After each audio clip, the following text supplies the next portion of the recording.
2 copper ingots for 80? 2 copper ingots for 80. That is a great deal.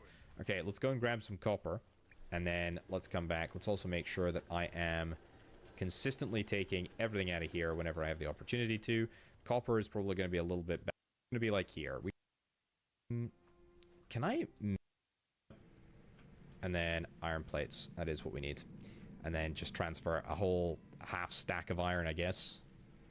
And then just keep on making plates because we're going to need loads and loads and loads and loads and loads of plates. Berries. Right click to use. There we go. Cool. I'm going to eat a little bit. I say a little bit. Did I just completely eat everything? No, I've still... Is copper mine over here.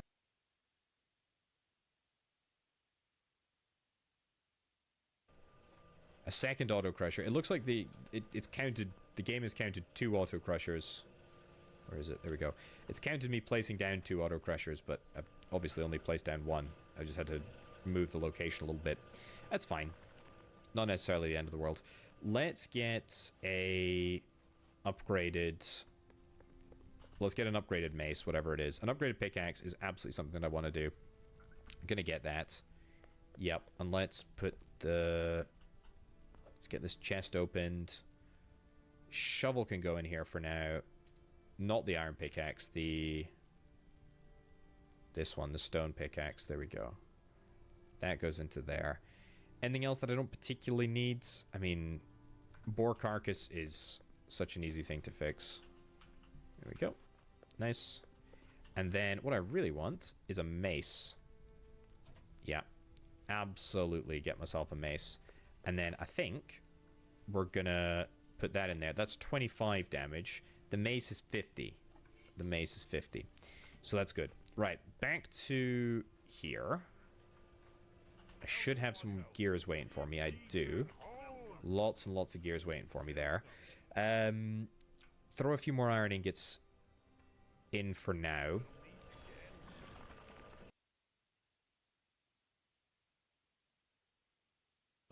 Oop, did I hear something there? No, I don't think I did. Okay, do I need anything else? Do I need anything else before I think about going downstairs? The answer to that is no. Mining. Yeah, we're going to do that. So where's the elevator? How do I make an elevator? Here. Great. Elevator shaft. So, do I make... I need to get an elevator stop, right?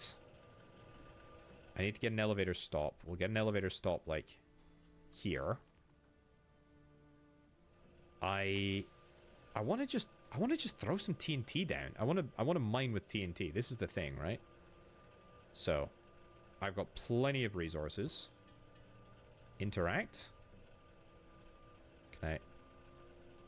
Can I interact with the placed explosives? No. Okay, I can. Attach. Let's take it to there. Inspect. Attach. Okay, this could either be really, really underwhelming or really, really overwhelming. I would describe that as perfectly whelming, to be honest. That was fine. That was fine. It's gonna be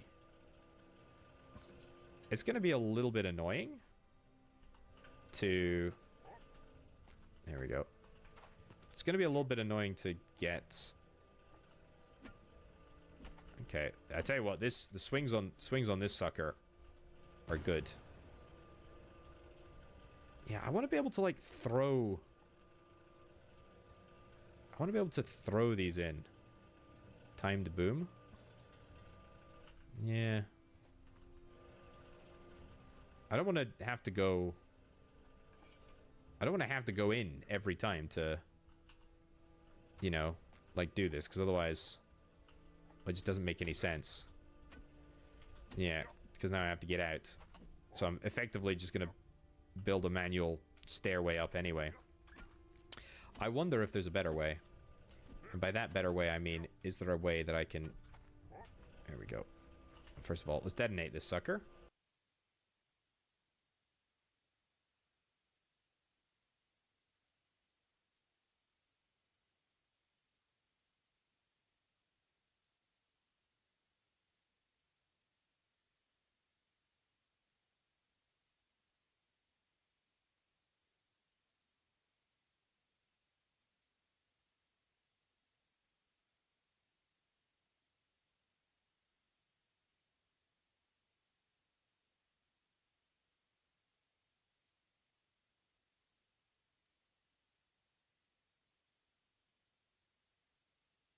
The legends speak of the power held.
The legends speak of the power held by the runic.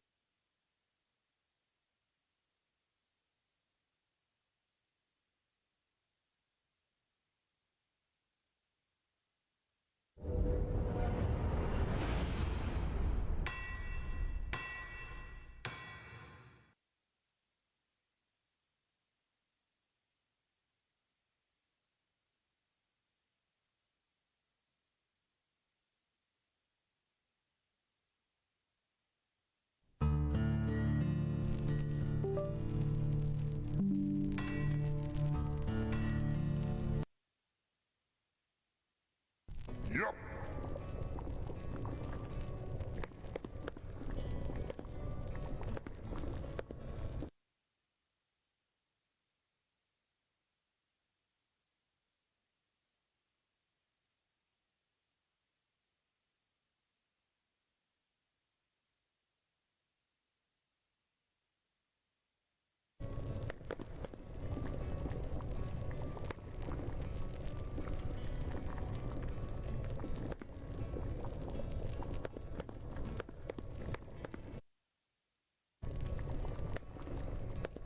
What?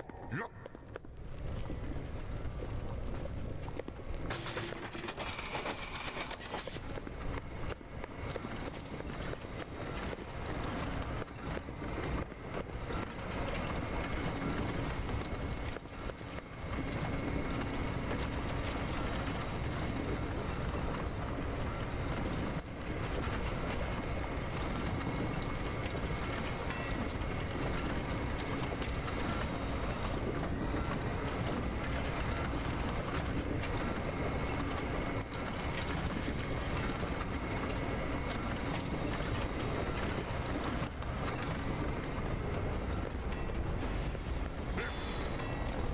What?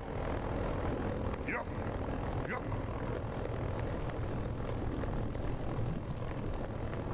What?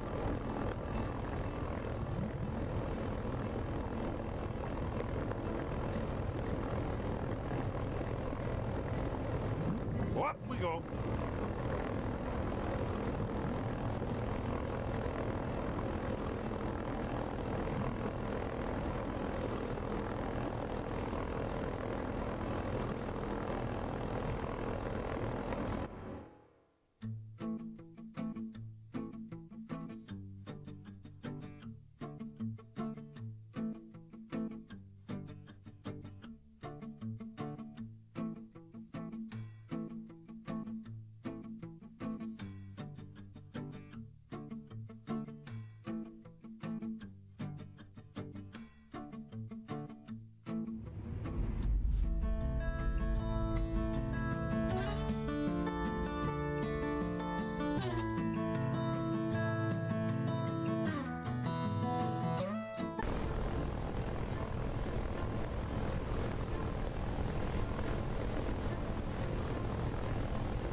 Yep.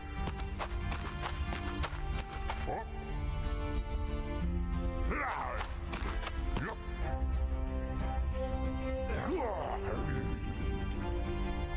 Yep.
Hop. Yep.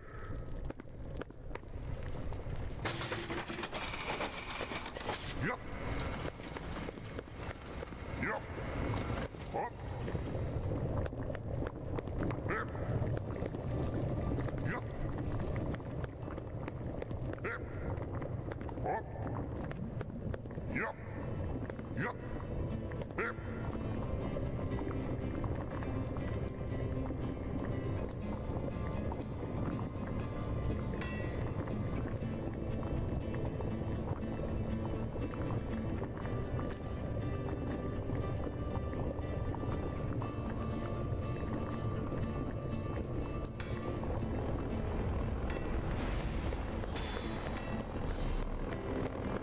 Hop. Yep. Yep.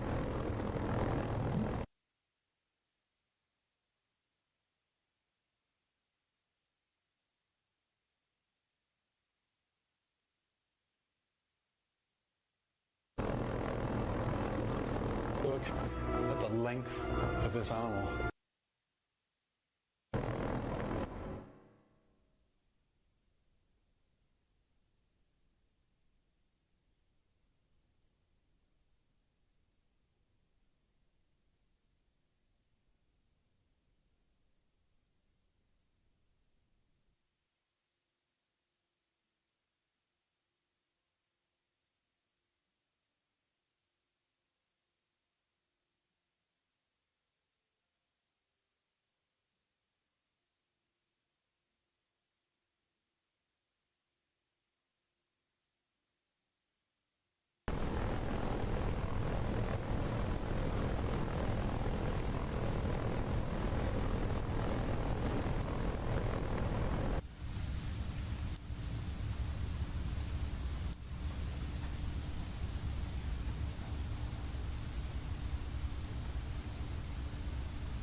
Yup. Yup. Hop. Yup. Hip. Yup. Yup. Hop.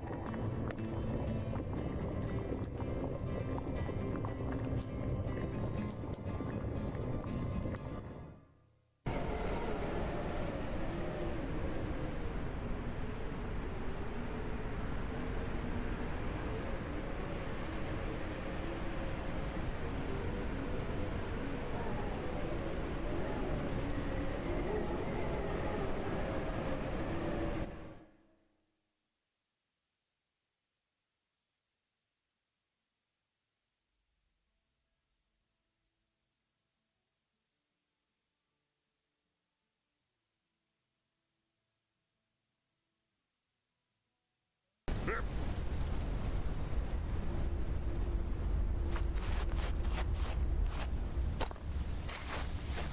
Yup. Hop.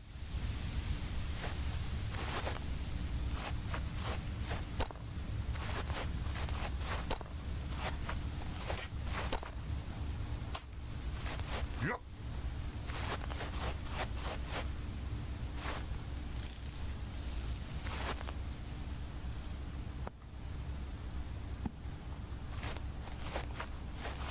Yup.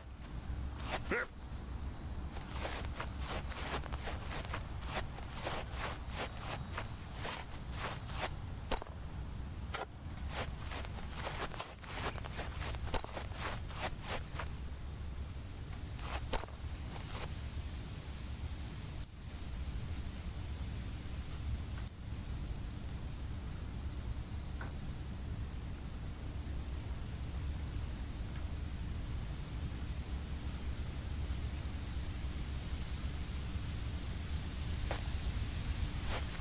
Hop. Yup. Yup. Hip.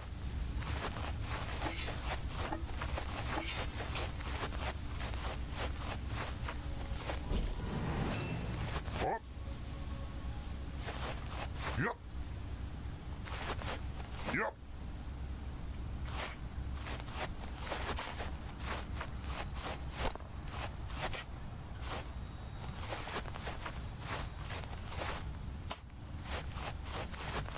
Yup. Hop. Hip. Yup. Hop. Yup. Yup. Hip. Hop.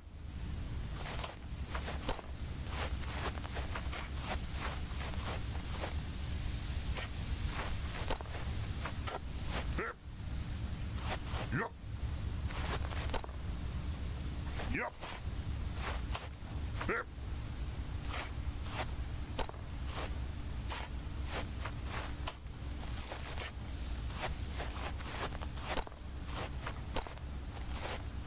Yup. Hop.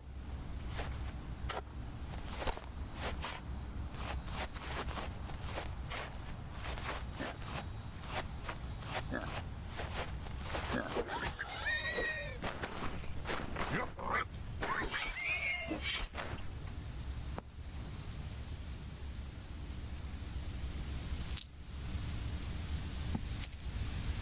Hip.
Yup.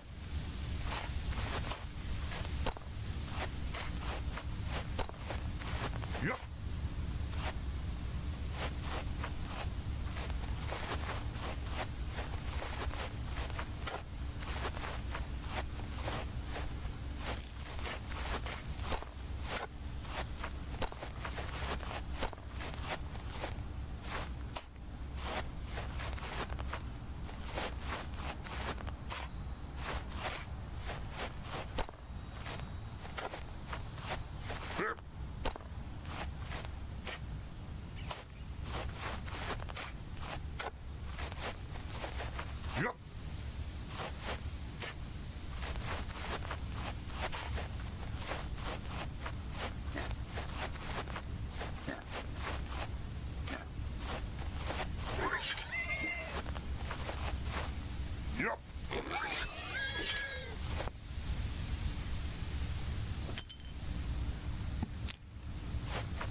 Look at the length of this animal.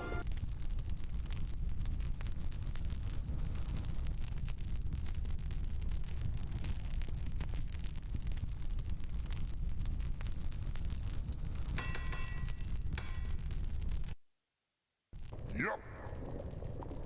Yep. Yup.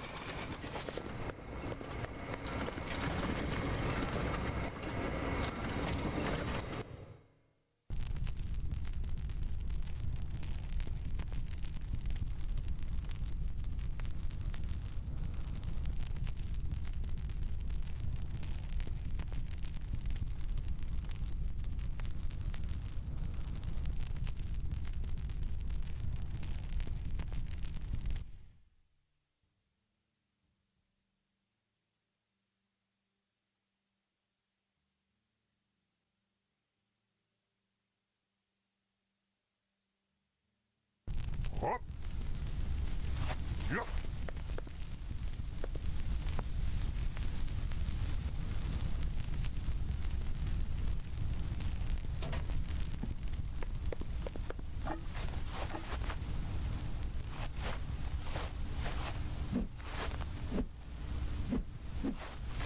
Yup. Yep. Hop. Yup. Yup.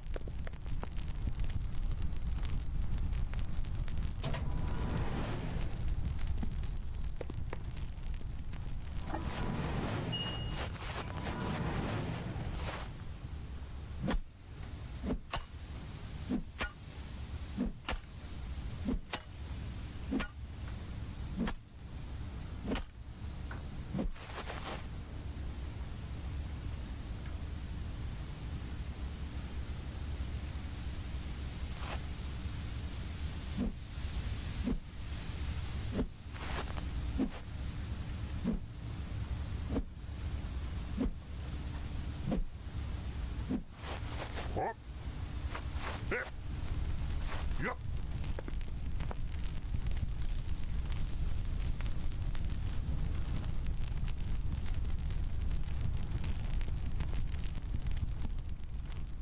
Hop.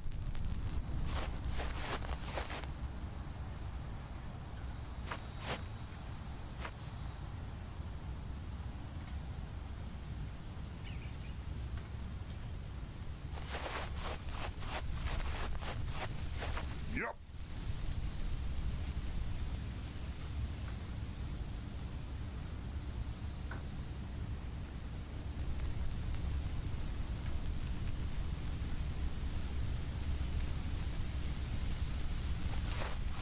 Yep.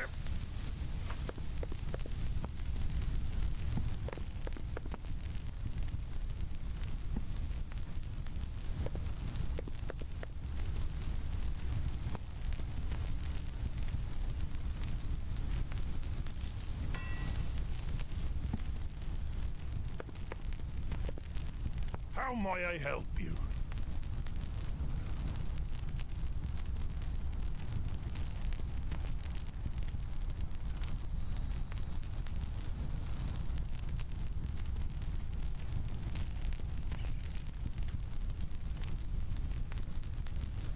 We will meet again.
How can I help you?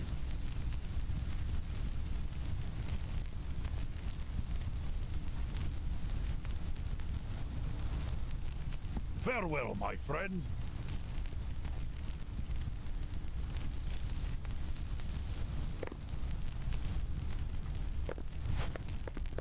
Welcome.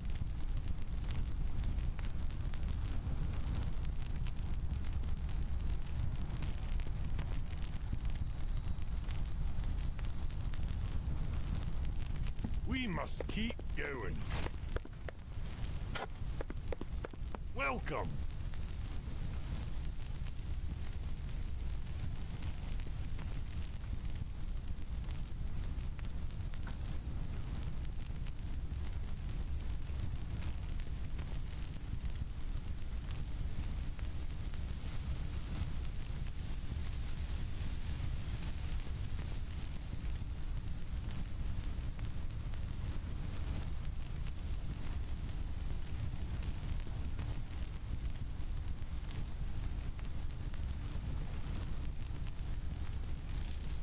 Farewell, my friend. How may I help you?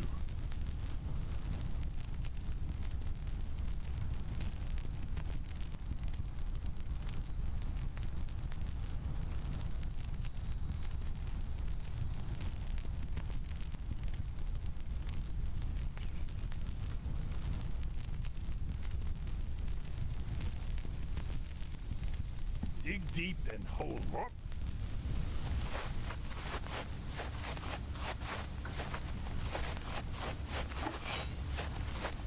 Yup.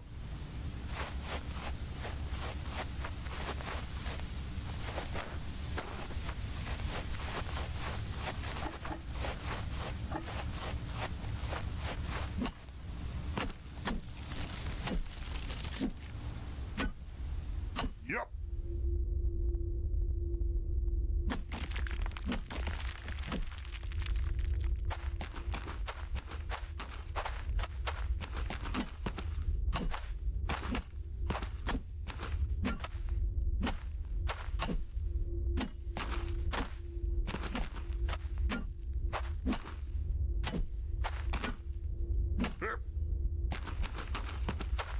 Yup.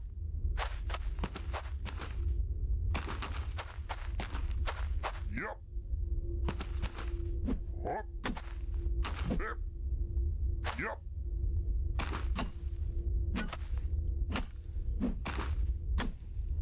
Yup. Hip. Yup. Hop. Yup. Hip. Yup. Yup.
Yup.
Yup. Yup.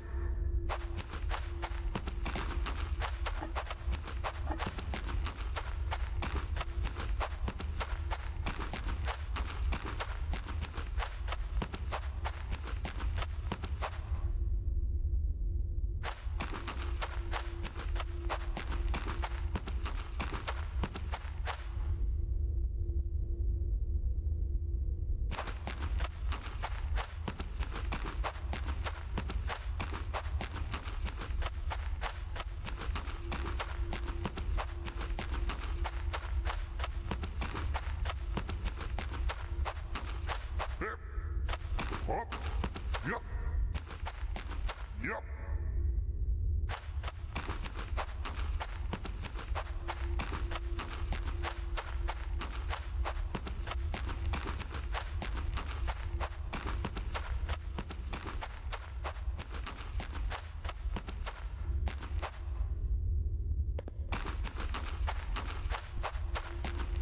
Hip.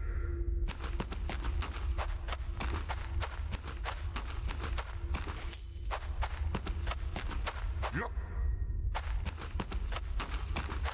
Hop. Yup. Hop. Yup. Hip. Hop. Yup. Yup. Yup. Hop. Hip.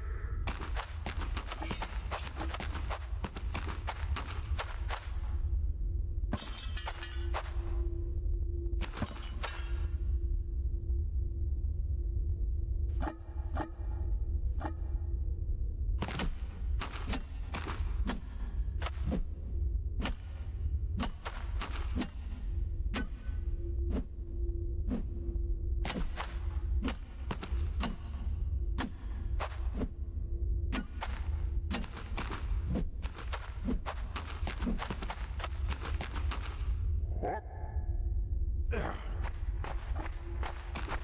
Yup. Yup. Hip. Hop. Yup. Yup. Hip.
Yup. Yep.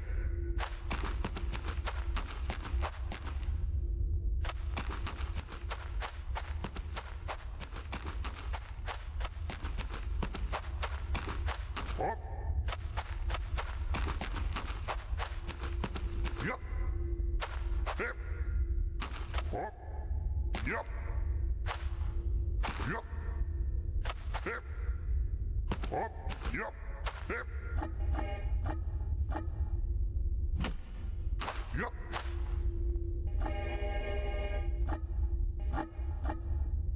Hop. Yep. Yup.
Hop.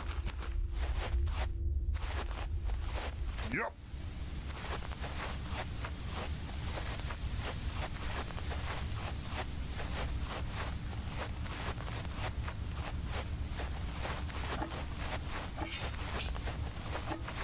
Yep. How can I help you? We will meet again.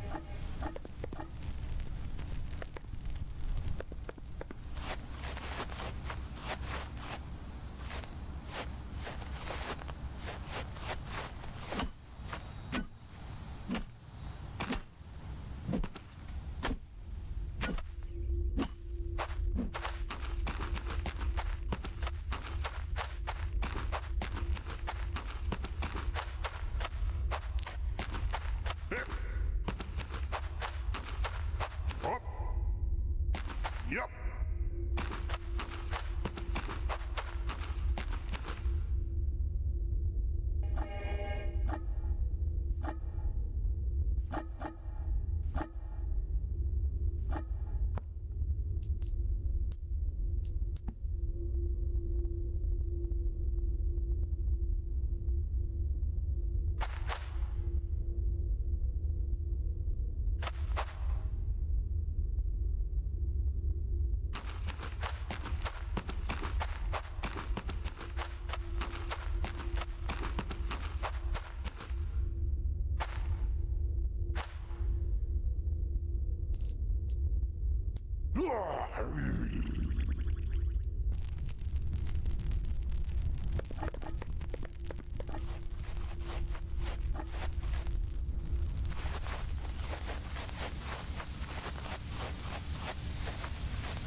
Yep. Yep.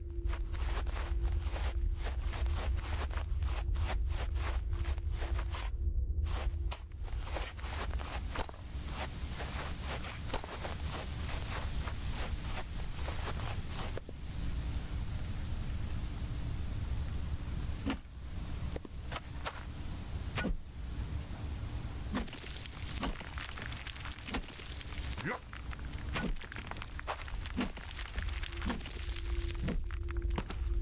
Hop. Yep. Yep.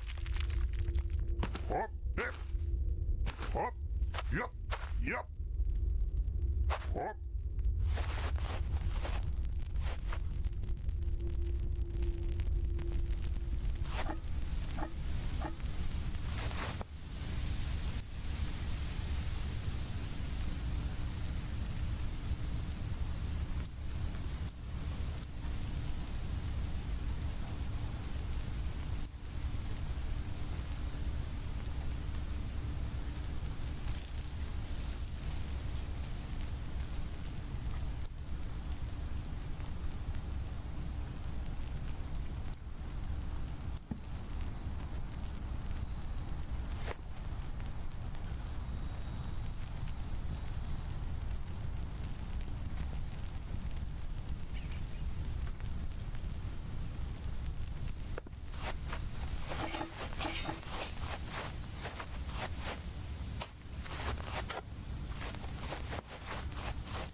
Yep. Yep. Yep. Yep.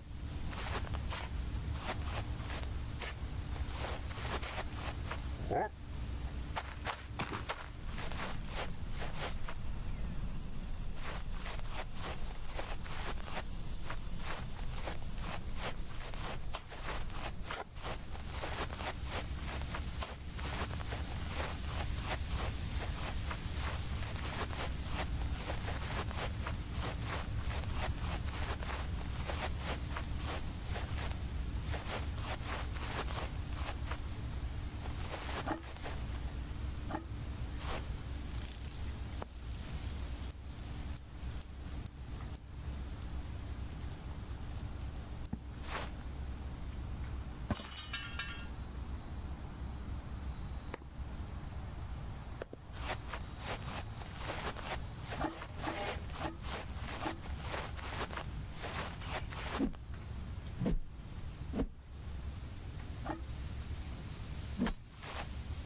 Yep.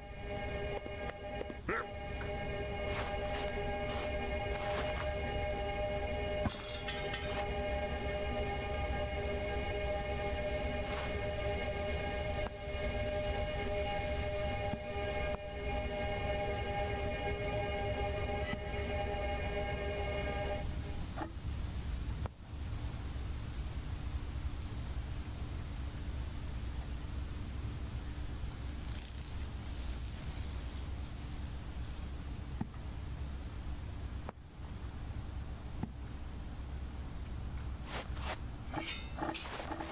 What?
Yep. Welcome.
Dig deep and hold.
Hop.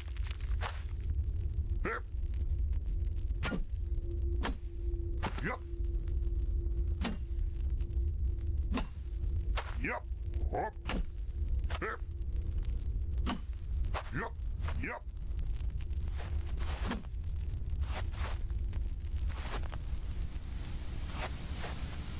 Hop. Yup. Yup. Hip.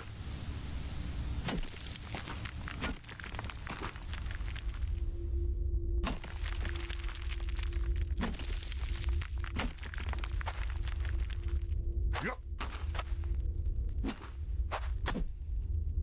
Yup.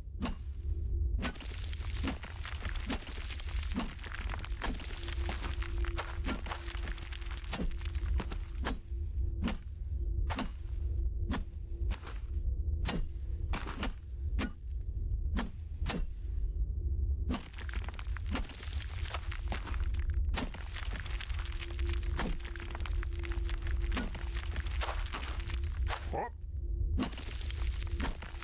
Hip. Yup.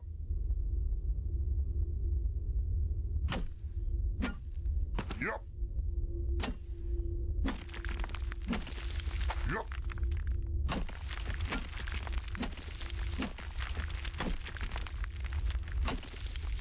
Hip. Hop. Hip. Yup.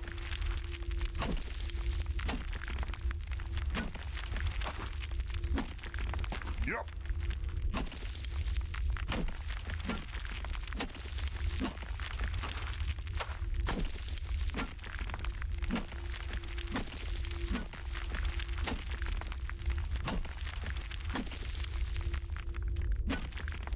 Hop.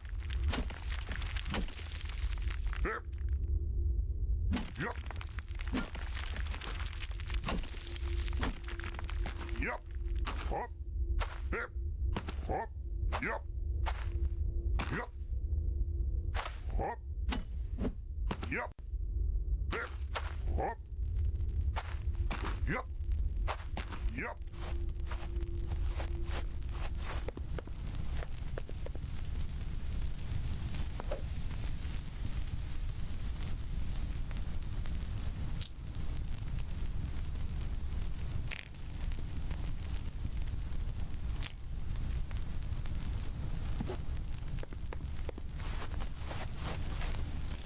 Hop.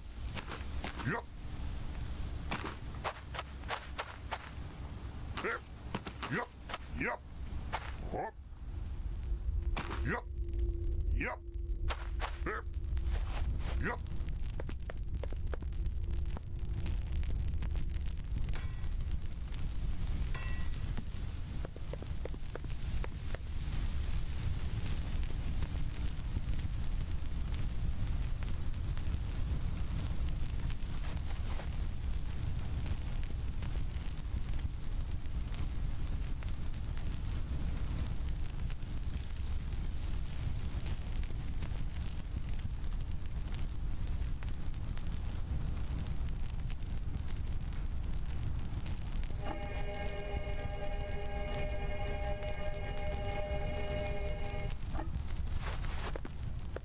How may I help you? We will meet again.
Yep.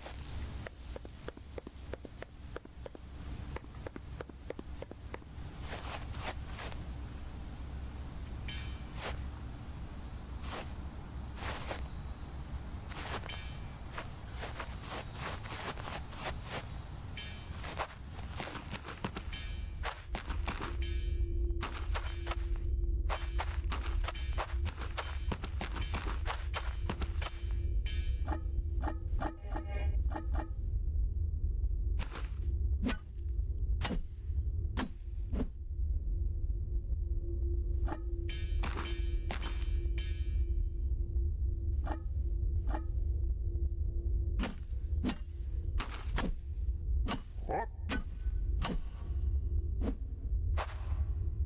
Yep.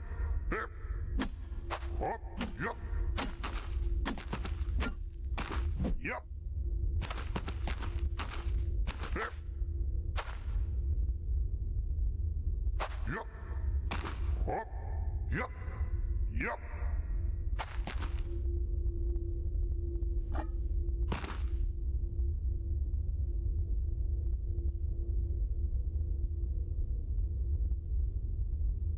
Hip. Yep.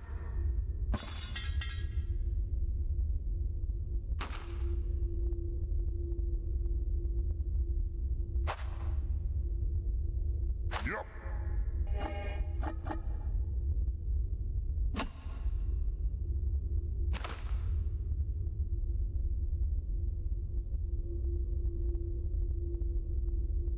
Hop. Yep. Hip. Yep. Hop.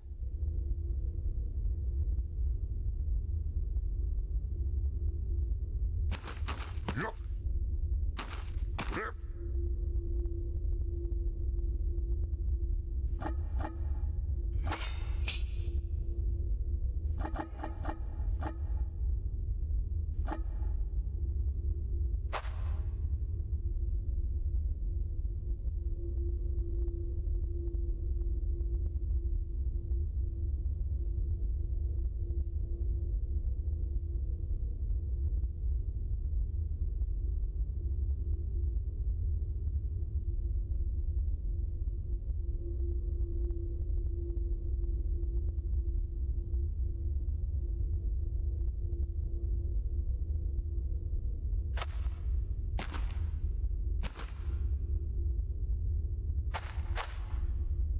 Yep. Yep. Hop. Hip.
welcome.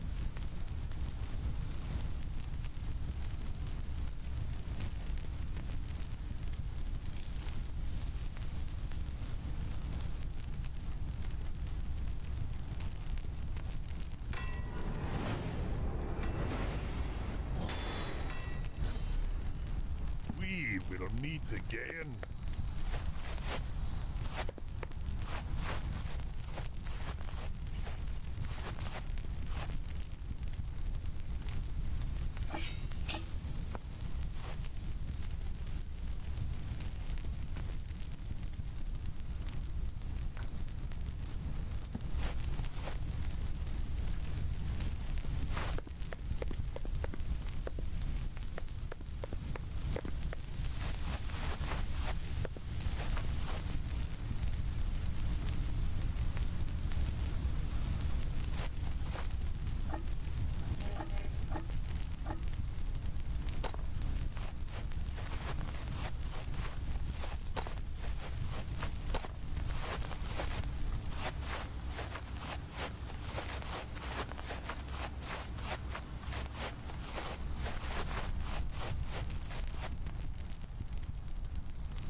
look at the length of this animal.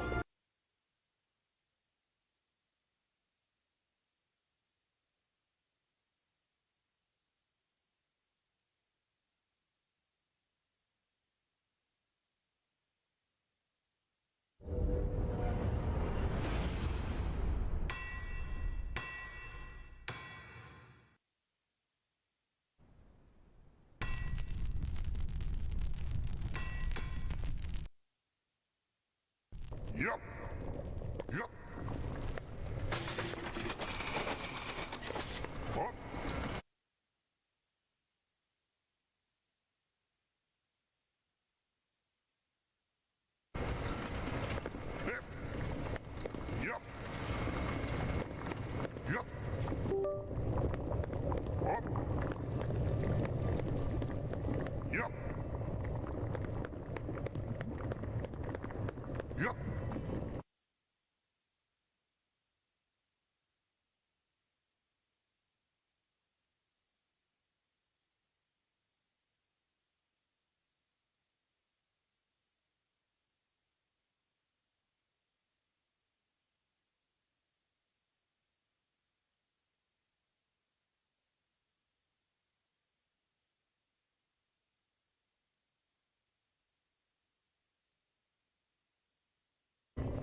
The game continuously crashes my graphics card driver,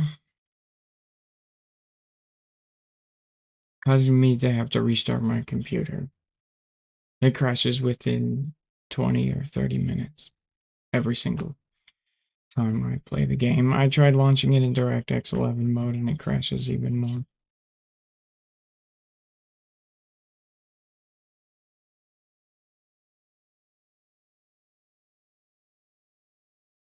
My mic was muted the whole time. Sorry.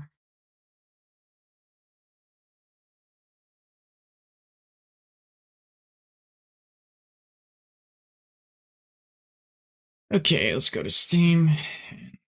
Install that. That sucks. It was kind of fun. I also kind of didn't like it, so.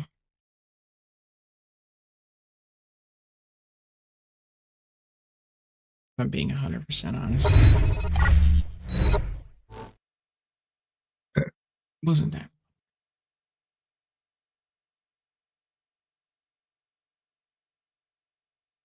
Close OBS, reopen it.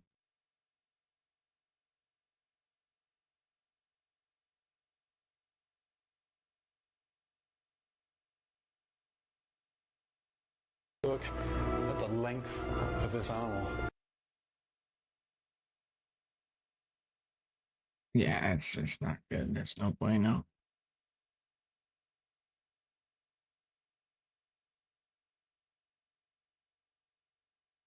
What's up, bro? How you doing? Orbound broken, bro. Fun game. But it crashes. We just got a refund on that boy, though. That was kind of lit. Not gonna lie. I'm gonna kind of miss the game. I'm gonna kind of miss it.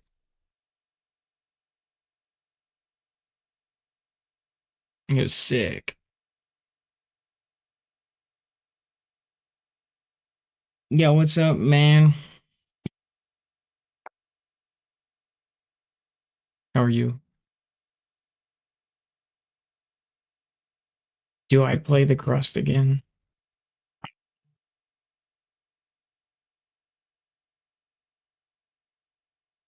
No. Game's a time sink. Hopefully Steam gives me a refund. I only had how many hours on?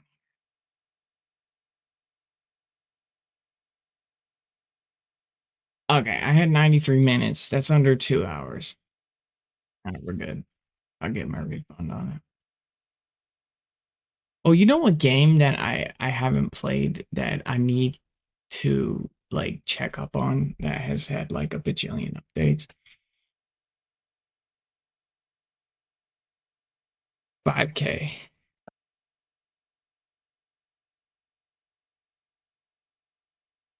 Let's go to the store page and see what this looks like.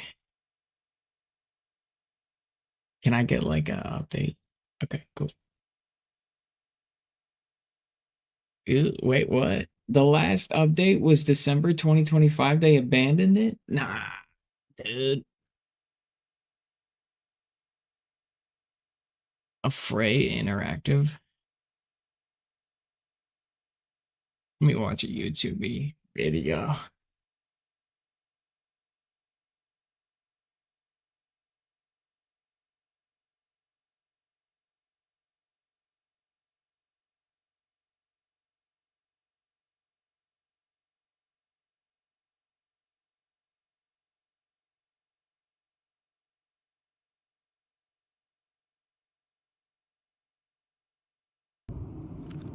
Howdy gamers, in this new update for SCP-5K, you are imprisoned in the SCP Foundation's massive underground facility as a D-Class test subject, part of the Foundation's Discover program. Test question. Are you a desiring machine in its purest state? Your task is to move through 10 chambers, each designed to test specific challenges against you and your team. Each chamber brings its own set of threats, and most of them come in the form of different SCPs. Zombies that chase you, car crash dummies that scream at you, and giant chickens that try to eat you. You'll also be given objectives which you can complete to earn credits, and credits are your lifeline. They buy ammunition, medicine, and access to SCP-914's exploit. This game fell off, bro. Like, they went from, we're gonna make a fully generated, like, world that's completely different, to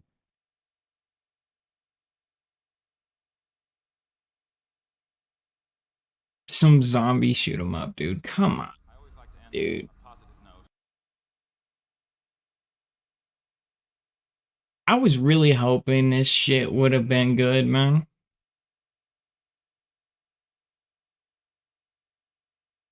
It just pisses me off.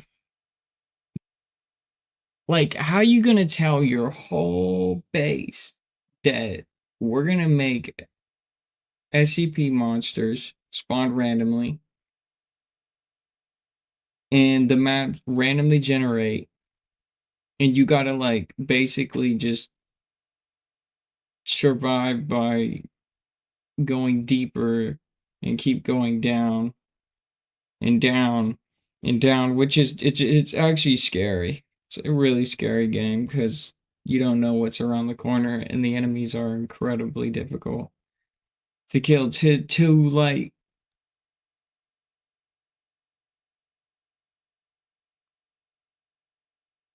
Dukem Nukem, dude. Like, this.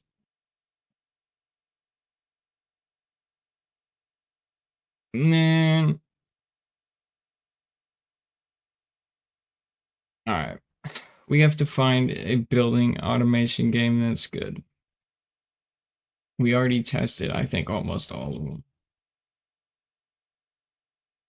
I bought a lot of these in the last 2 days. Like, wait, how many games did I buy? 2, 3. Yikes. And I still haven't found one I'm like, I like it. Nothing is beating Infinity Factory. Dude. Building. Automation. Palworld is not automation. Revolution Idol. Nope, nope, nope.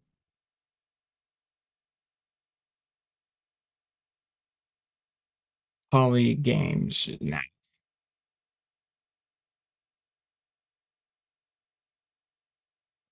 Let's see, what's the next one? The test. It's like probably over $200 in literally 3 days. Games. Not really happy about that, but don't care.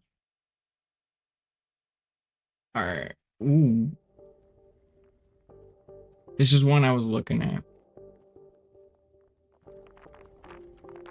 It just kind of looks like it would get boring though after like 20 minutes.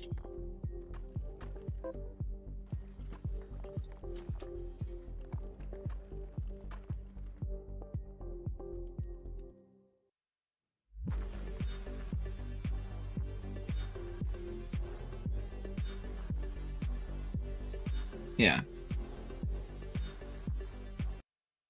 Yeah, I don't know. It doesn't, it's not, you know.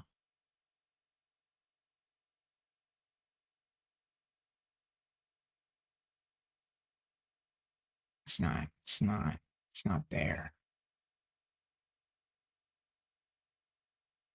Space Engineers was really exciting me. It's like the second one, but the reviews are really bad. Quarantine Zone.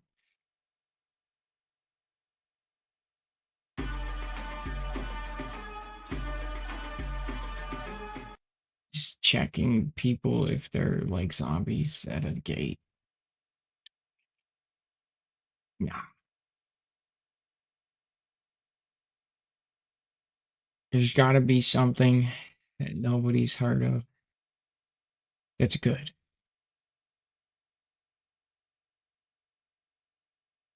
Now this is one that I actually was really interested in. You manage an ant colony. In the undergrowth.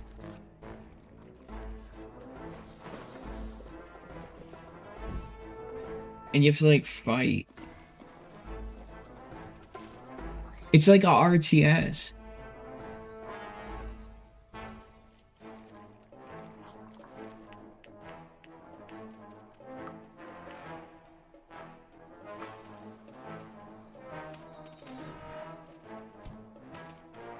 But it just doesn't look like it's all there.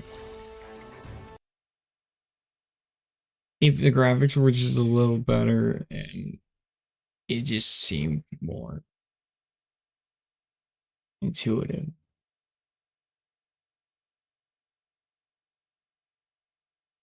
But I think it could be really sick. Fishing Planet?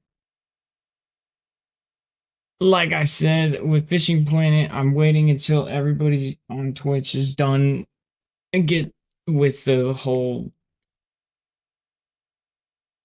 you know.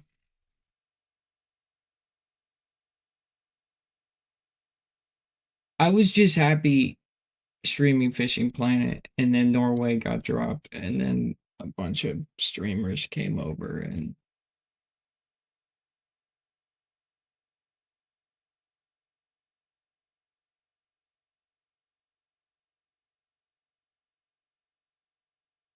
I'm gonna wait till they leave.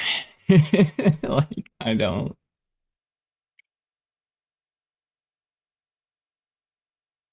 I'm not like the streamers that I have ran into. Biggs and Jam were like the only two people out of the Fishing Planet Norway update.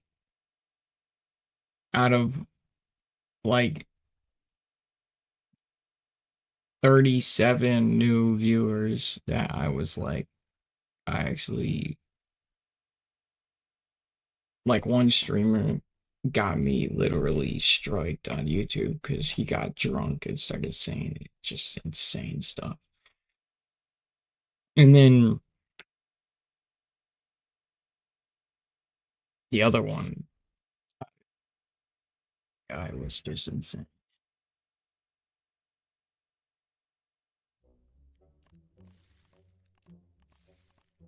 Idol.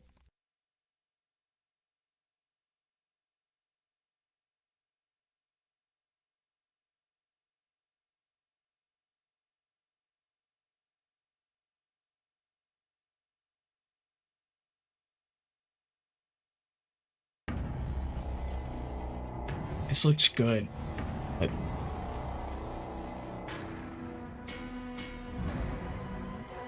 it's risky.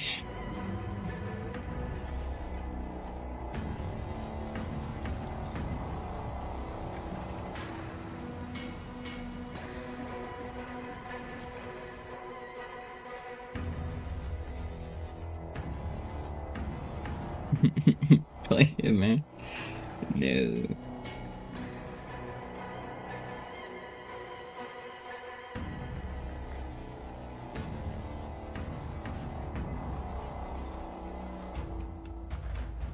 Oh, you know what? Oh, you know what? I'm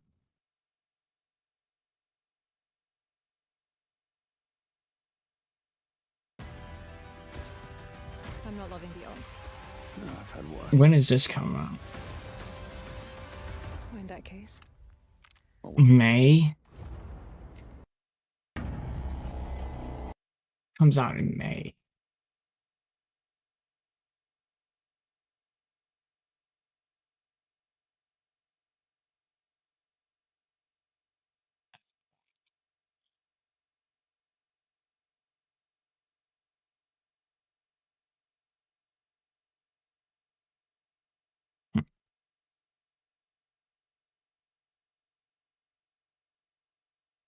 There's got to be a hidden gem somewhere.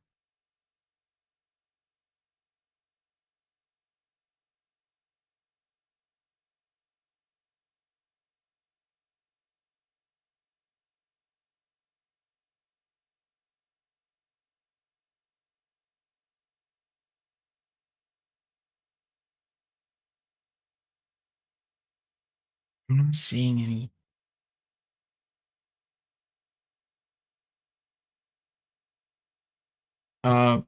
Well, I mean, I went into grave detail on why.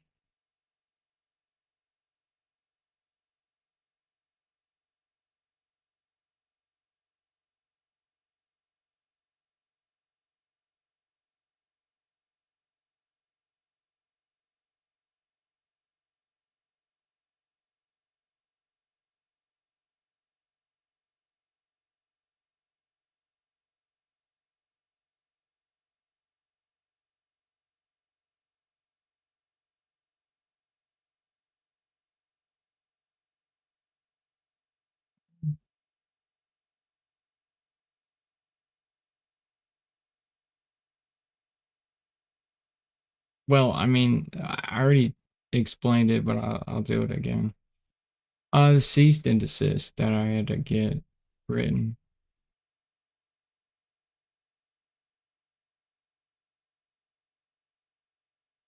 I had to get that written to people in the, in 3 speedrunning communities. I'm done, dude. Like, I don't really like having to, I don't know, just like the the gatekeeping, and it's childish. And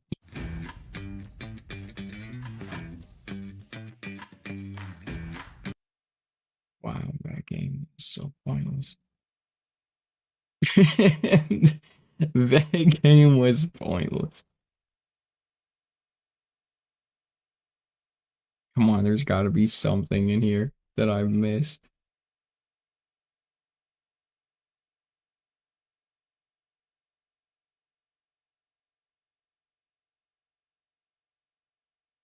Asteroid.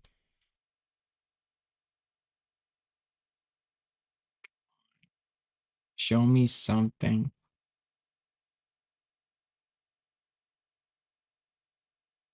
It really can't be.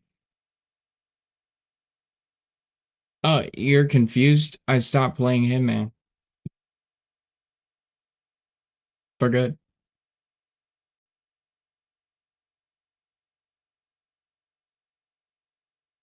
Like I'm I'm like I literally dealt with even more hate since we last had this conversation. And more hate raid, like more campaigns to harass me, and it just did not stop.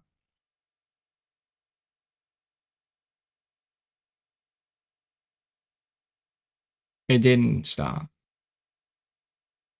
And every time I tried to like play, they just they well when they stopped going into my stream, they went to the discords.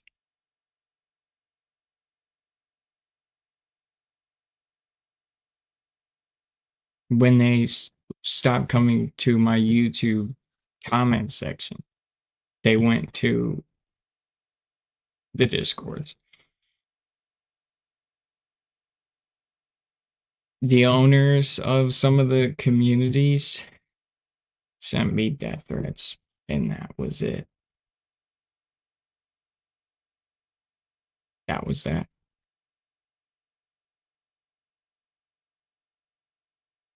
Hold on.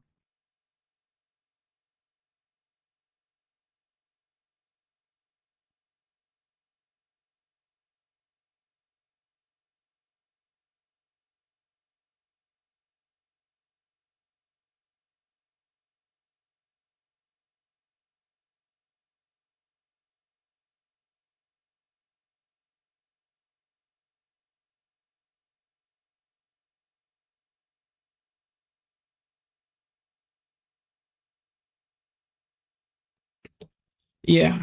Sorry, I had to step away for a second. Yes, I sent them a cease and desist for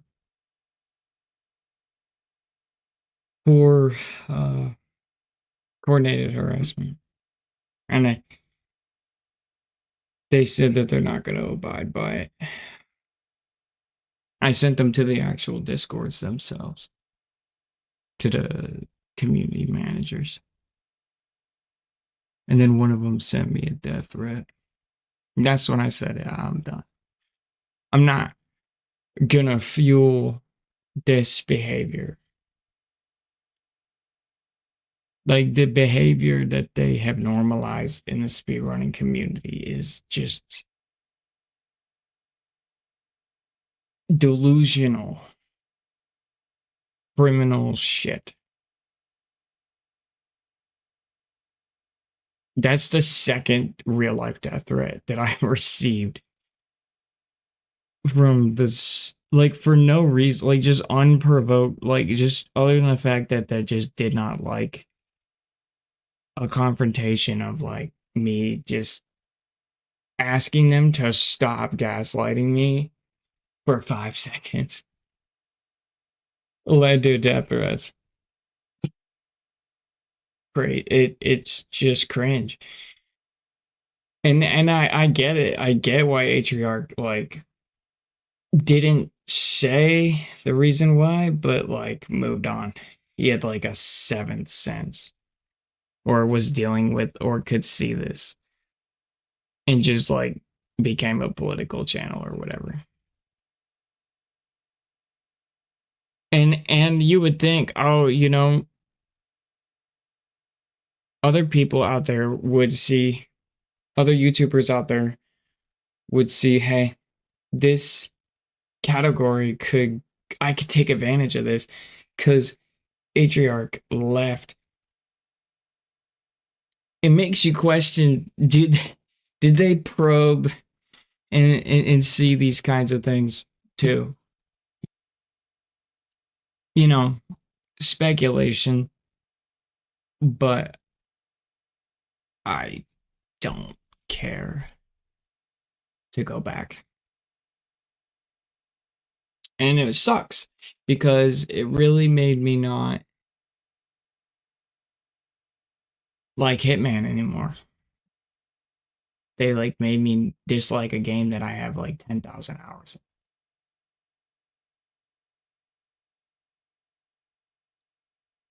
And like, I literally was trying to play it a couple days ago, but I couldn't find joy anymore playing it. And that pisses me off more than, like, anything.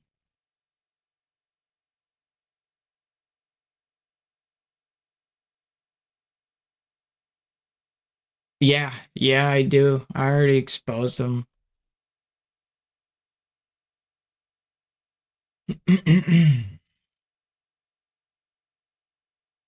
Let me go to the screenshots. Show you. I should still have.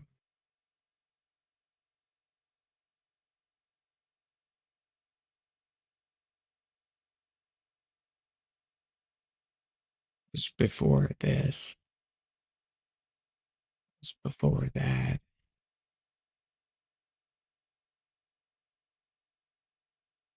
It was after this.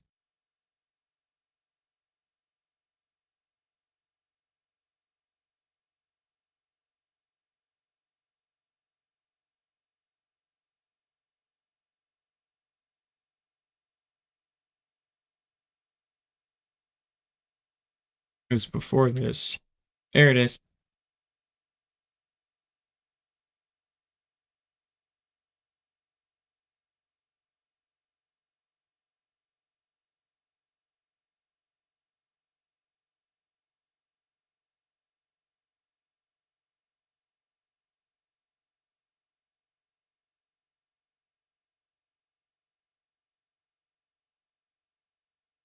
Here we go. Right here.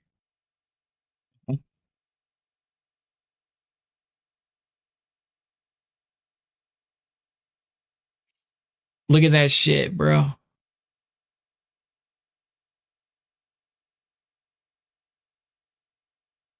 What does that even mean, bro?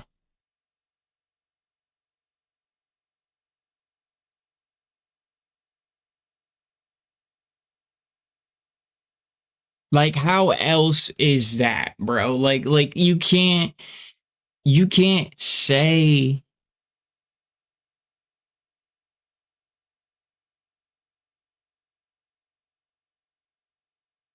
the exact right.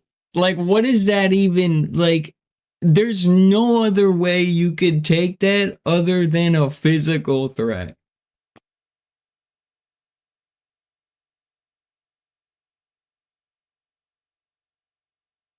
Like, that is a physical threat, bro. Like, there's no other way.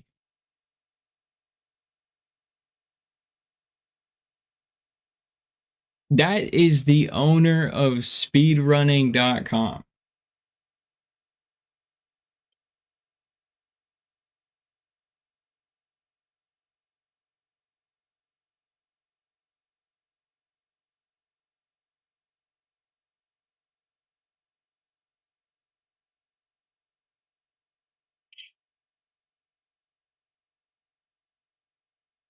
Or whatever. Speedruns.com.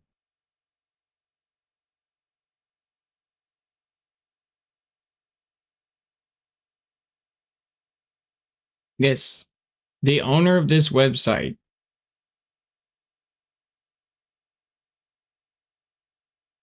sent me a physical threat.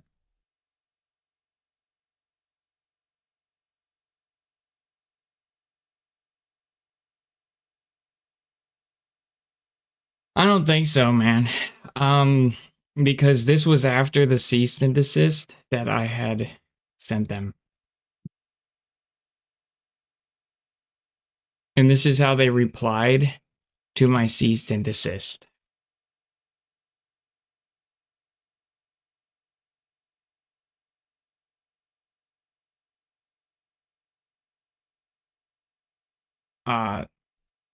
So if they were to comply with my cease and desist, they would have said that okay, we'll comply with the cease and desist, and we're gonna remove you from the Discord. No, they said we're not going to comply with the cease and desist, which was basically stating to enforce basically, you know, the rules of making it safe for me to like be able to coexist and to try to track and like stop coordinated like gaslighting.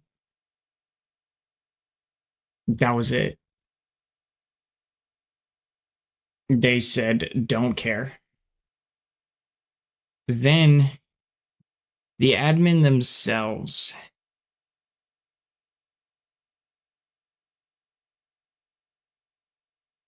this is their attempt here to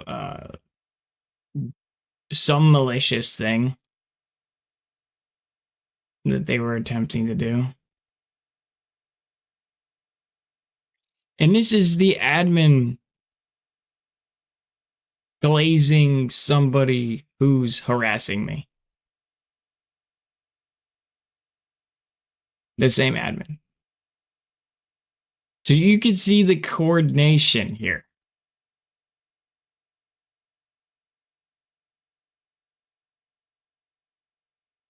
Right. It's cringe, bro. Like, it's cringe. So then when you see all of that, right? And then you see this.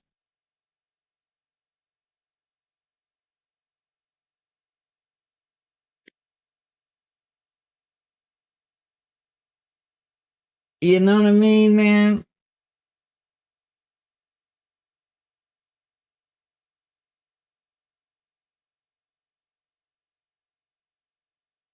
And it's just another reason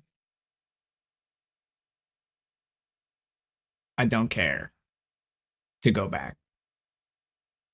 to the to that to it. Just I don't know. This is the greatest meme of all time.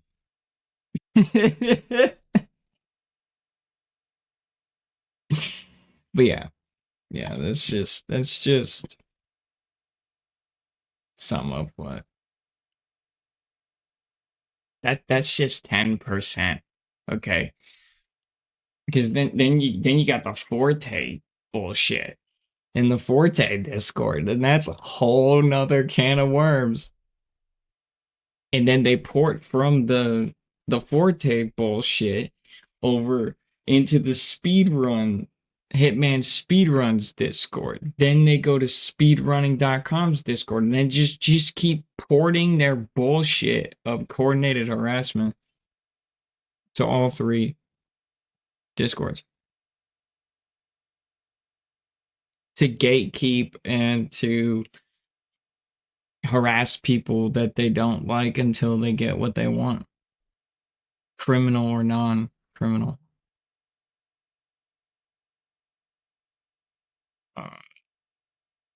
Tactics.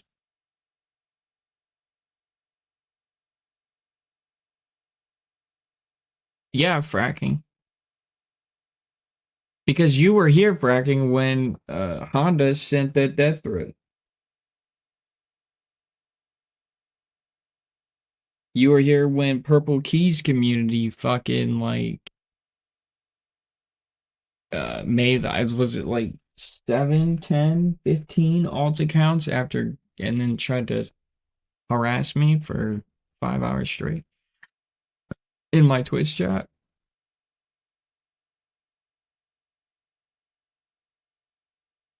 And then it moved into, yeah, it's crazy. So it's like I don't like want to deal with it anymore. Because it's like if I sit here and I just like, who am I, like the audience that I'm like 60+% of the speedrunning community is for some reason not standing against this kind of behavior when they see it. It's like hanging around a bunch of people that are looking at a building burning and not saying anything. So it's like, then I'm building my community with those kinds of people, and it's like, I don't want those kind of people around me, you know, like. And then it you know, it's like, and then I spread awareness of it, and they just turn their head or whatever. In the masses, okay, not like specifically everybody, but the masses. Only a very small percentage of the people are willing to stand against that kind of behavior. And then, so what does it do? It just keeps fueling that behavior in those communities of speedrunning. And it's like, I don't want to be a part of that, man.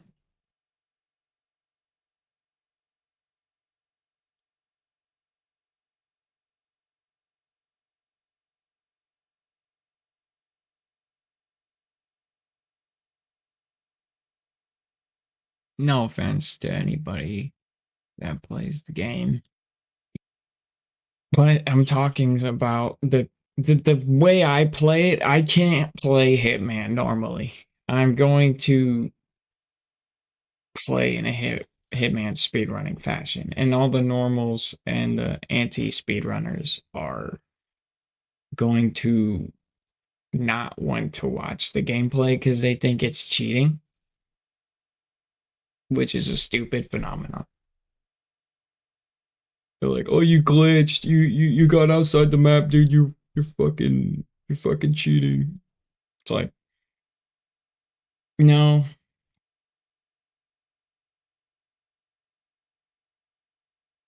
So it's like, then who's left over right? From all of that? Is it ego contest, like just bad apples to pick from? It's like, even if I did play it, I would be to an audience that, you know, history has told its tales. And I've given them 2 years to like the benefit of the doubt, you know, but it led to a legal thing. What is this? It's over. Forget our old doomsday scenarios. In the end, our pride and avarice was to be our downfall.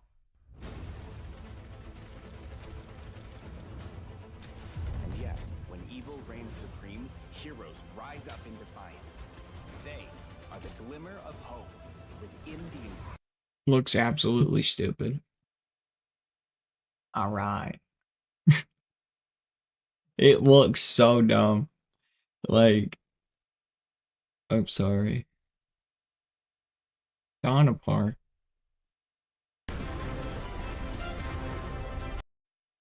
That is so loud for no reason.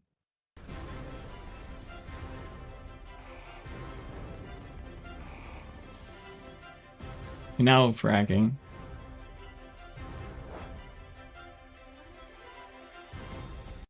You aren't anything. I'm saying that you're an example of the person that would be. But I'm saying, if you went in there and you said something, everybody would just not care. If you stood up against the problem, they wouldn't care. And that's the problem.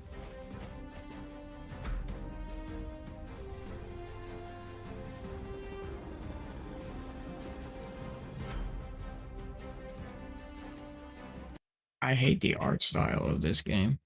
It looks like I would get a seizure. Does that make sense? And that's what I'm saying, is like, there's not enough people to stand against and to like discourage and shame that kind of behavior in the community of speedrunning Hitman. And that's bad. Really bad. Even at a leadership level, Forte himself couldn't even muster up a way to denounce the behavior, to try to expect better of his community. That's what I'm talking about. That's bad. It's really bad. It's like if you have a cancer and you're ignoring it, you know. As a community, you have to, you know, control and like keep structure, right? I think that's why YouTubers and political figures and giant humans and leaders have standards and principles that they always stand by.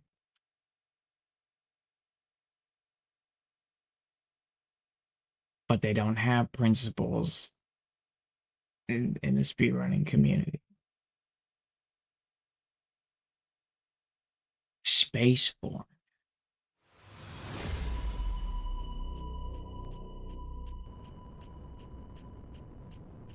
Why does that look good?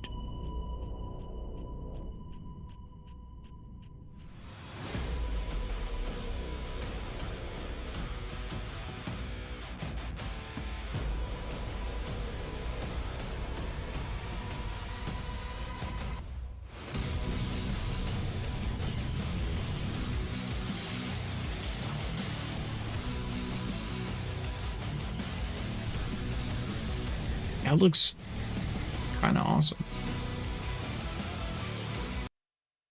It's literally Star Citizen wannabe.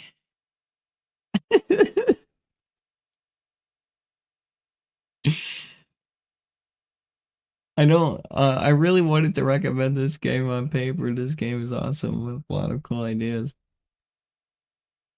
Only on paper.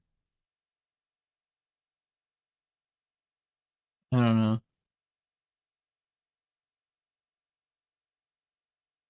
But this game is, oh my god, it's full of bugs. Okay.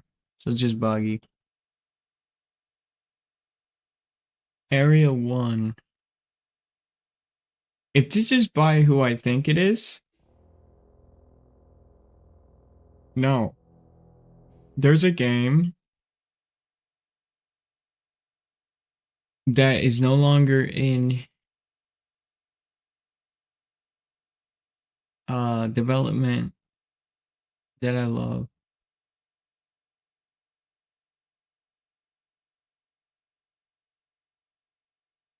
It was called Star Conflict.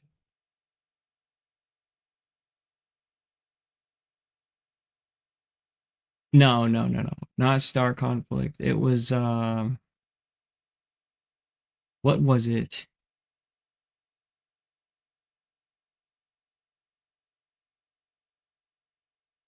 I've got a lot of games. Rogue, no. Oh, it was Edge. It was something Edge. Or Gate. Split Gate? Is it that? No, Split Gate was what else? What's it? Space. It was Fractured Space. It was Fractured Space.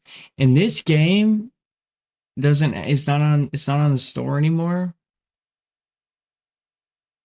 And it was so good. It was like the best free to play I ever played in my life.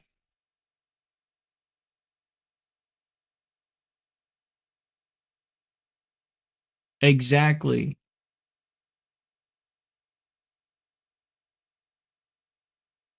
Man like her live. There you go.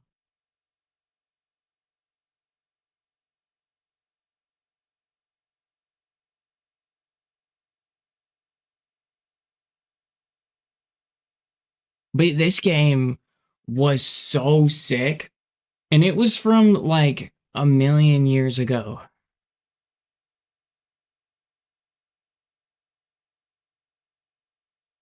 Like, it was sick. Explosions would like bend light around them.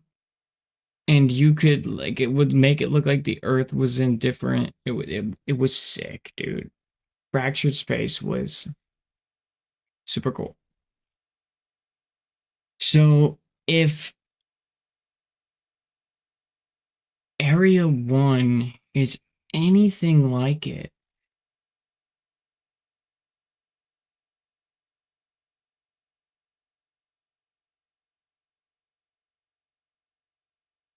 this doesn't look like it though. Graphics look good though.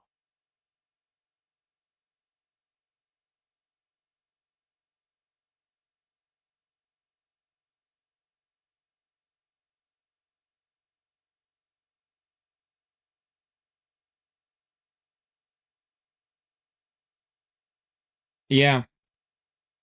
Yeah, and then Honda was blatant about it. Many months ago. They banned them though. Then after they banned them, they were like, "Oh well, let's just be more covert on our death threats." And the staff knew exactly what they were insinuating, and they still didn't care. But still, the gatekeeping, the threatening, just the ridiculous, like, Like it's just ridiculous. It's the best way to describe it. Graphics on this look cool. But is this a crafting game? Where you have to like craft your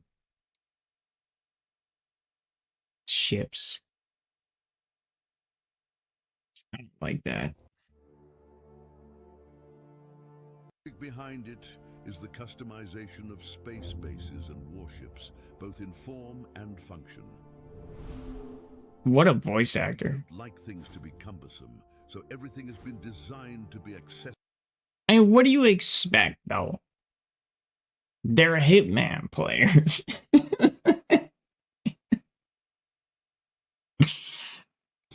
clear. The UI. I'm joking. That's a joke.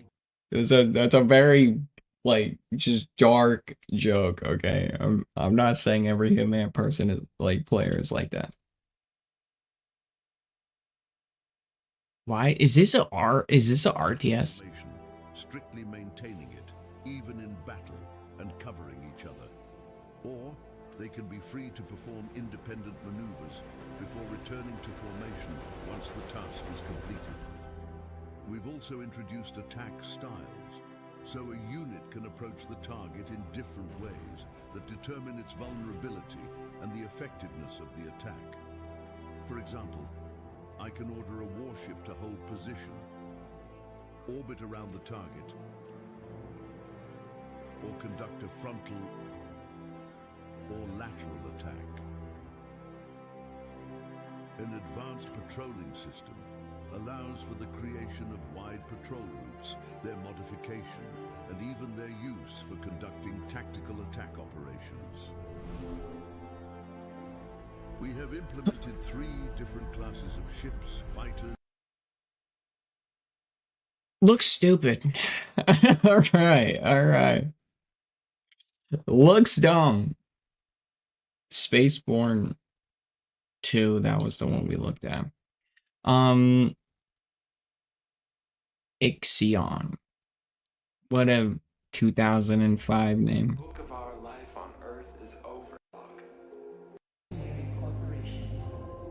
Space is a far less fanciful and forgiving environment than science fiction would have us believe.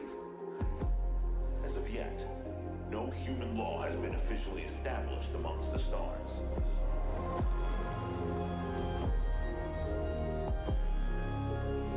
The lore of this game looks sick. I can't lie.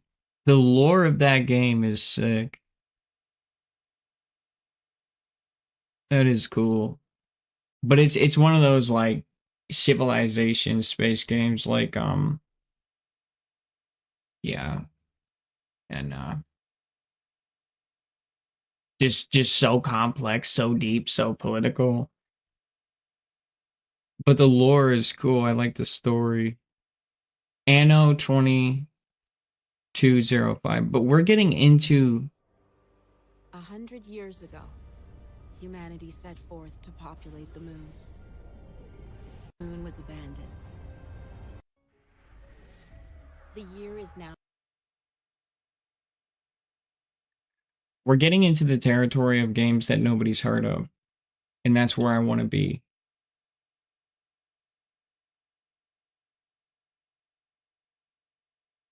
But yeah, I mean, Manliker, you understand now what I'm saying, you know? Because like it was a year. It was a year and a half, right, of just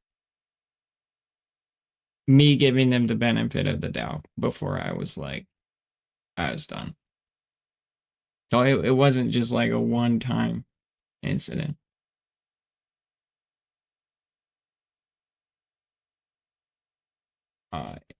What is that? What is this? In an infinite galaxy, there are 2 options. Survive or die. That's a lot of star systems, dude.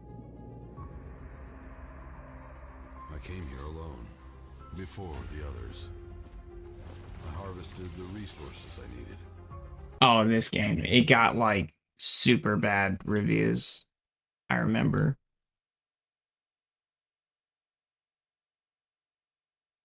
Okay. There is a game that I've been trying to avoid getting.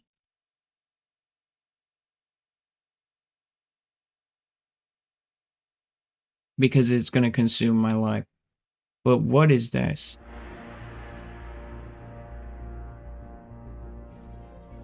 Executive Assault 2.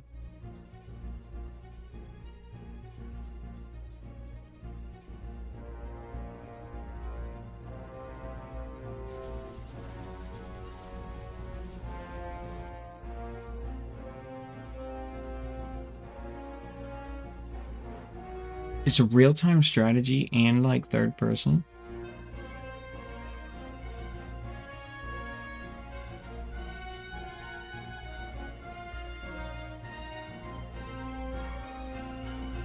This looks so complicated.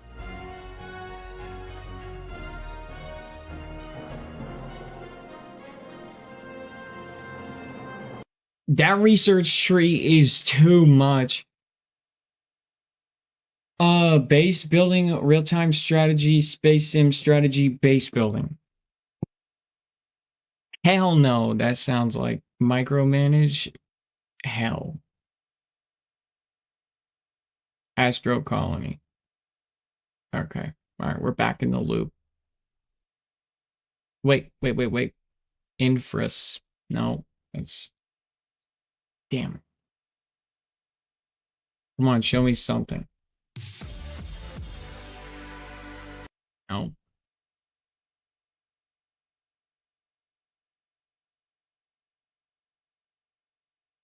Damn it. I have to do it. We have to do it. Oh, dude, this thing is going to sink me.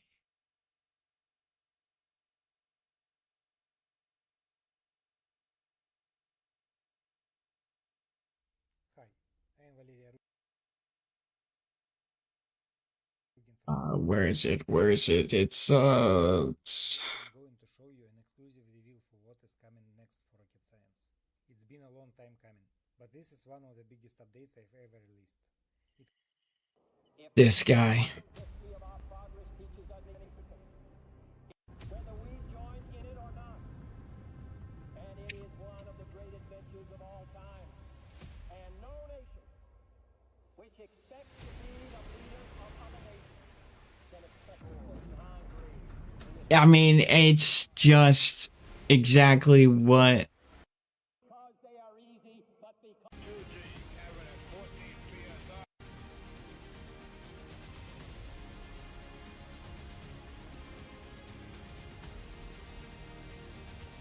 I mean, it's genuinely like what has to be done.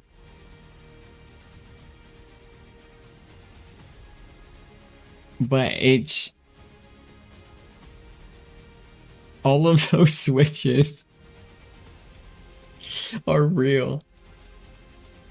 And you have to know how to fucking do it. It is real. Realistic.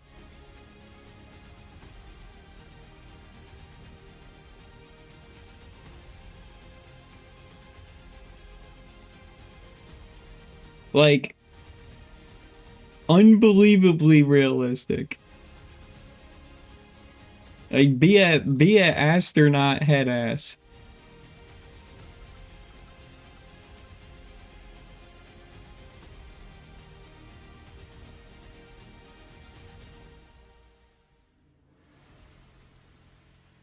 You know what I mean?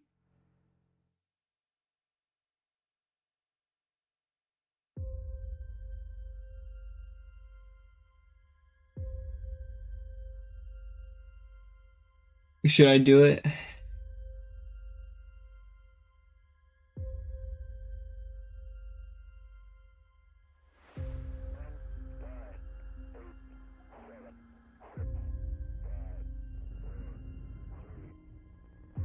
It's just so fucking much. It's so much.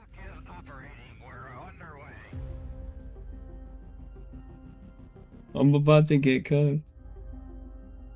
You just see how many controls there are?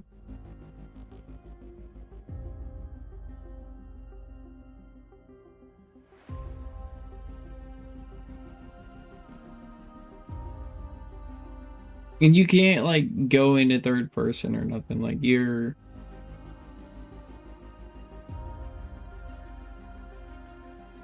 man, the guys who did this, like the devs, it is fucking awesome, dude.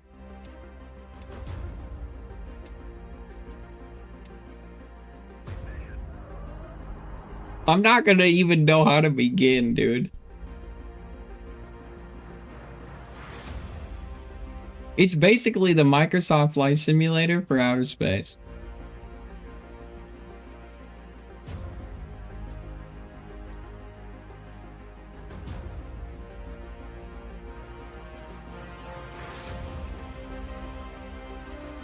That is crazy, dude.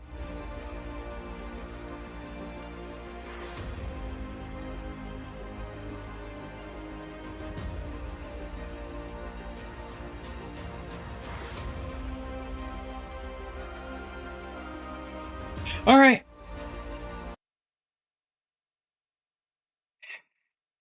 It's expensive, bro.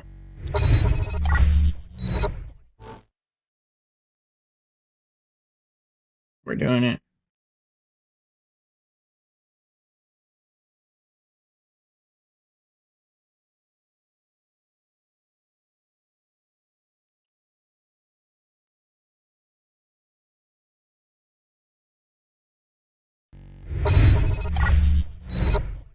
Been done.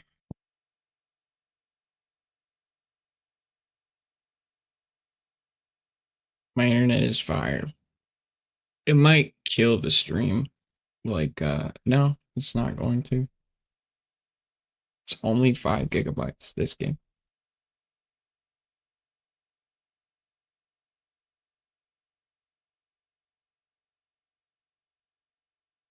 Alright, we got 1 gigabyte down, 2.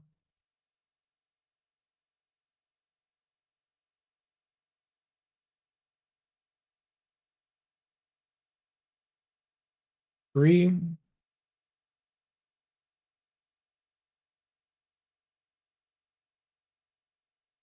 4. It's only 5 gigs. Hard to believe.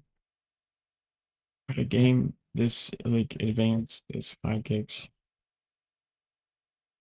Maybe there's like a launcher and downloader. Reentry, here we go.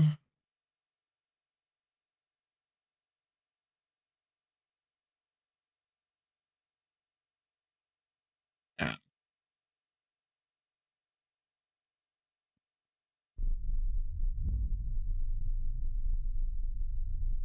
That is cool. That like This capsule history of our progress teaches us anything. It is that man in his quest for knowledge and progress is determined and cannot be deterred. The exploration of space will go ahead, whether we join in it or not. And it is one of the great adventures of all time. And no nation which expects to be the leader of other nations can expect to stay behind in this race for space.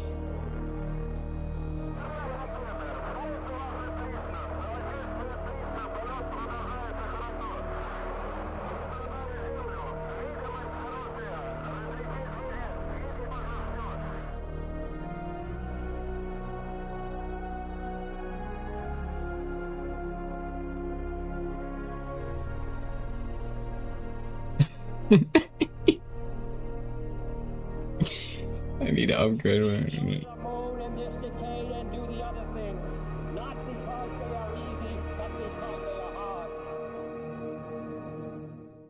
I need to upgrade my internet. Dude, I just did 5 gigabytes in like 6 seconds, okay?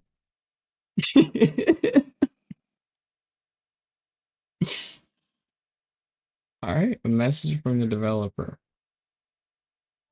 Hello and welcome to Re-Entry, a spaceflight simulator. My name is Petri and I'm the developer of this game.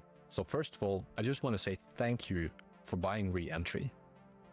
For the past 10 years, I've been developing Re-Entry with one main goal, and that is to recreate an authentic and immersive experience of the technology, the challenges, and the history of real human spaceflight. And while doing this, I've tried to find a balance between a simulation and a gamified experience that tries to capture how it was to actually be an astronaut, how to operate the spacecraft the game offers, and how they evolved from one craft to the next. Going forward, many systems will continue to evolve. During early access, I've talked about quite a lot of additional features that I wish to work on, such as mission control, multiplayer and co-op in the same craft, and virtual reality. All of these features are going to get attention along with the space shuttle as a DLC for the game. Some of these experimental features are already accessible in the game. If you go to main menu, settings, you'll find alpha features, and you can use these checkboxes to opt in to various features that you would like to test out. One of the key things about Re-Entry is the involvement of you, the community, and the players to help me shape the game. I've tried to listen to your feedback, and this applies going forward as well. We have an active community on Discord and on the Steam forums, so if you have any feedback to me, please reach out. I would like to listen to what you have to say, so I can gather that feedback and improve the game in one way or another that everyone else can also enjoy. If this is your first step into Re-Entry, I highly recommend you to go to the Mercury Academy and start with the first lesson. This will teach you the general game mechanics of Re-Entry, while also learning about how to fly and operate the Mercury capsule. After completing the Academy, check out Campaign 1 to test what you've learned in the Academy before moving into Gemini. It is highly recommended to learn this craft in the historical sequence: Mercury, Gemini, then Apollo. By following the real historical sequence, you'll see how the... Alright, I heard enough. Thank you. Academy. Pre-launch. Launch.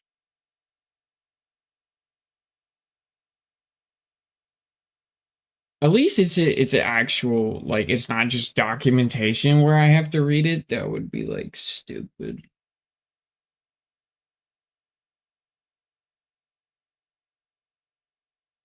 This is a competitor of our game, Rocket Science. I'm a little biased.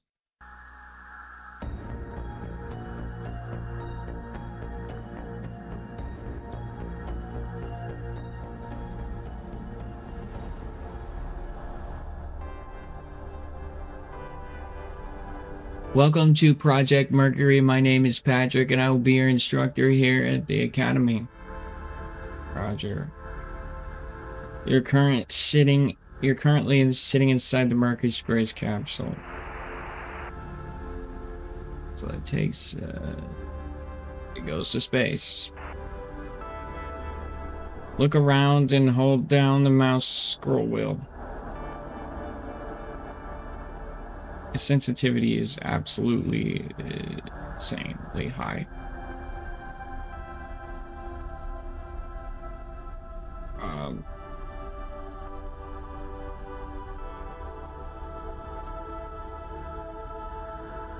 Okay.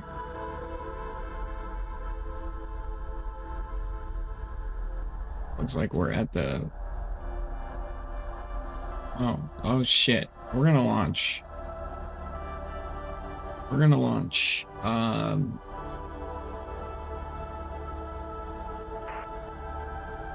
You can move the camera around inside the cockpit by using the arrow keys.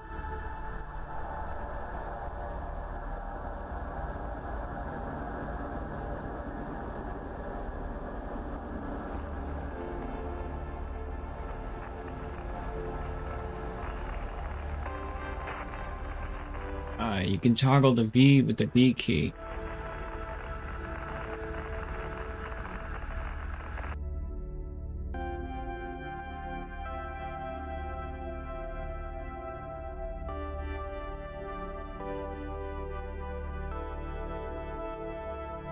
external orbital.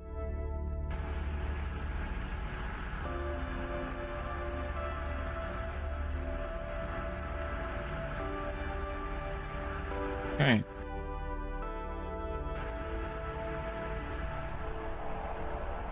All right, got it.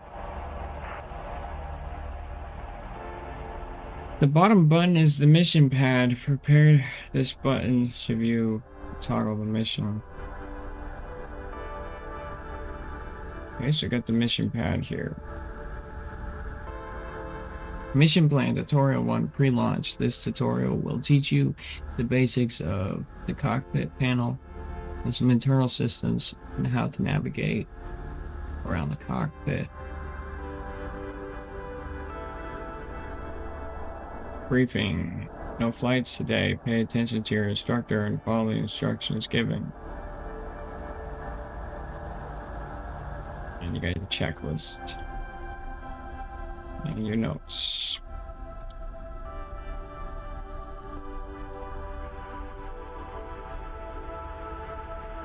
Got it. Mission pad contains important. Can we not launch me to space right now?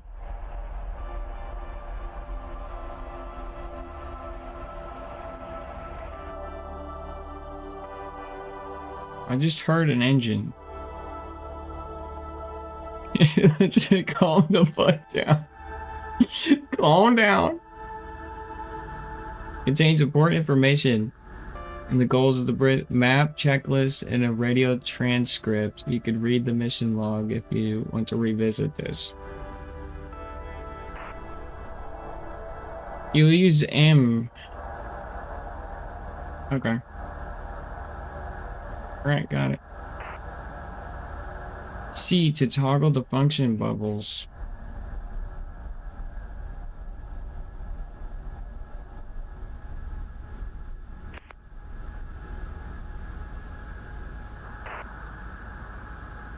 C will toggle the current objective window. Got it.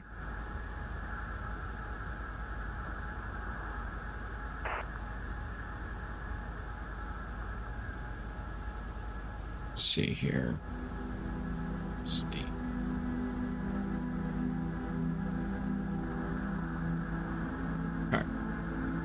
You are unsure the mission is currently due. Okay.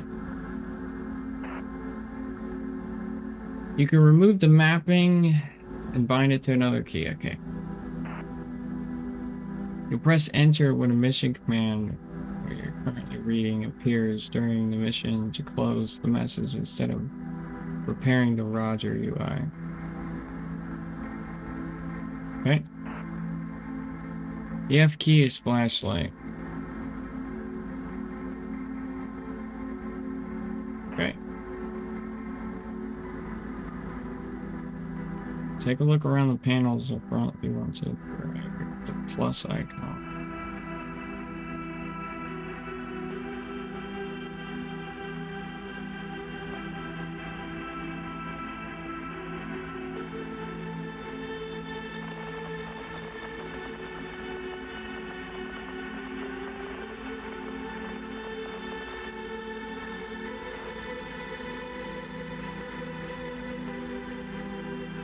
Hold on.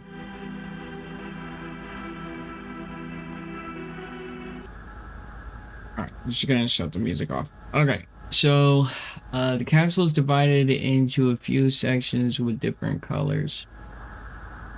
The left side panel is the majority of the fuses. Okay, it's my fuse box.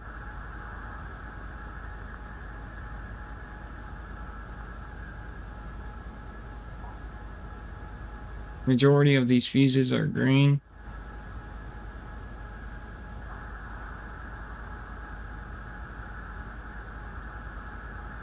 And the God Jesus, this is gonna be hard. Majority of the fuses are on the green panel. Okay. The autopilot and altitude controls are on the red panel.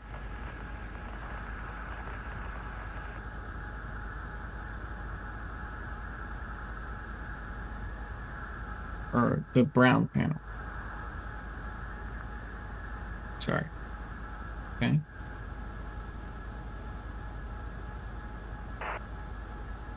The center can change the essentials gauges for altitude and information.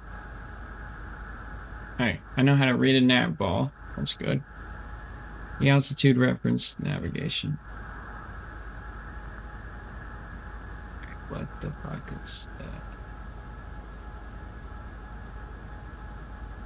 Retrograde, or pitch, roll, time, retrograde timer. It's like really fuck. That's on the right. You have radio controls in the green.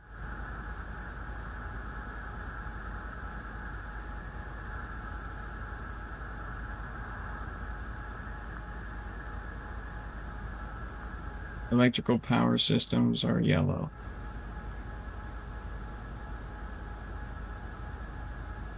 The audio switches and some fuses are the temperature settings.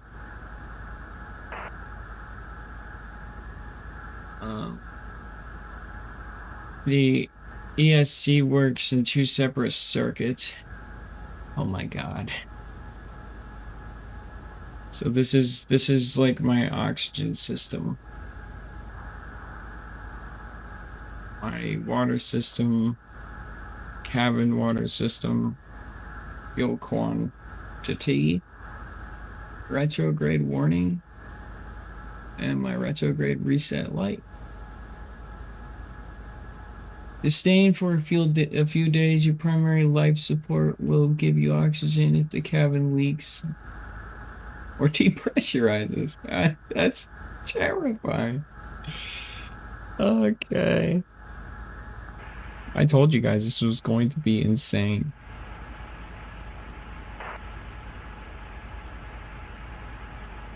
It is vital that you have pressure in your suit and you can provide air and keep your body cool, providing air circulation and odor removal. The ESC comes with 2 fans for the suit.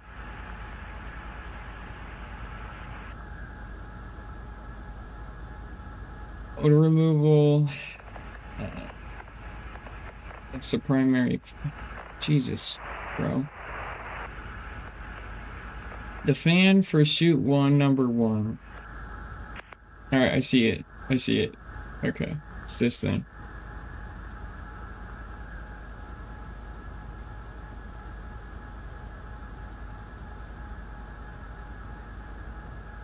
Okay.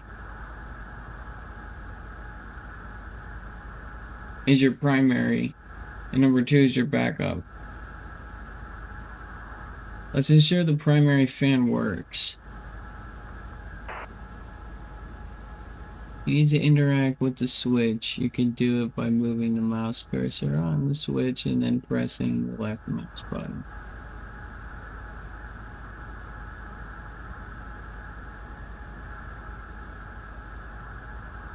I'm clicking it, nothing is happening.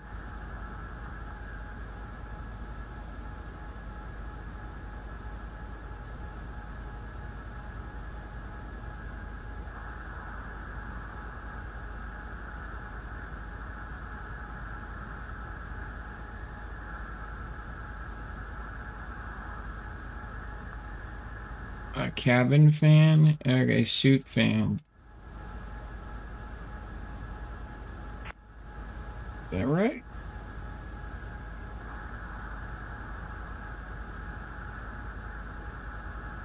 With the switch, you're moving the mouse cursor, blah, blah, blah. I put it to number 1.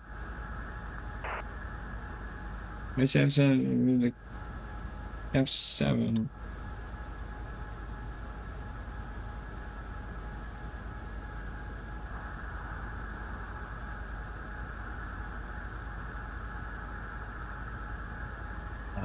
This will control the fans automatically, and you can force the fans to use the setting. Switch it to number 1 or 2, or set it to number 1 now. Okay, set it to number 1.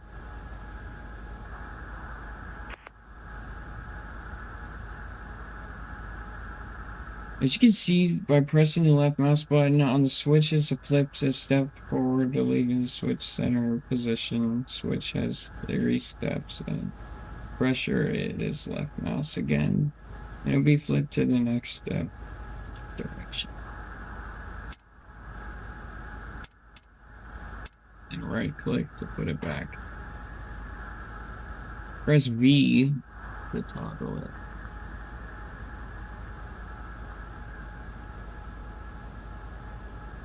Those guys are to find camera locations easier to maneuver around the cockpit. The view selection, toggle view using it F5 and F6.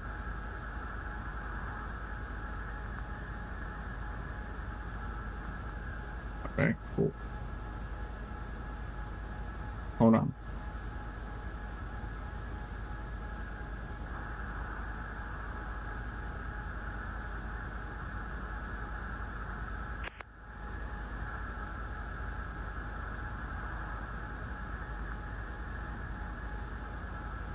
Look at the length. There we go. Sorry, I just turned that off. Alright. Roger that. The F1 is your external. Look 3 is your... at the length of this animal. Oh, God.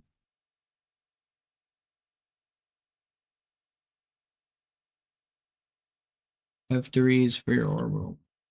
Look at the length of this animal.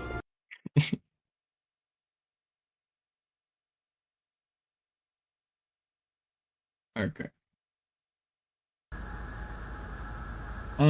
The rocket, which acts as spiral arm.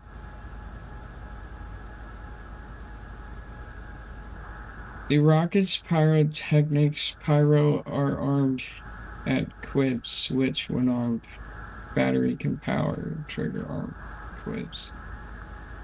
Jettisons. Arm the quibs. Nah.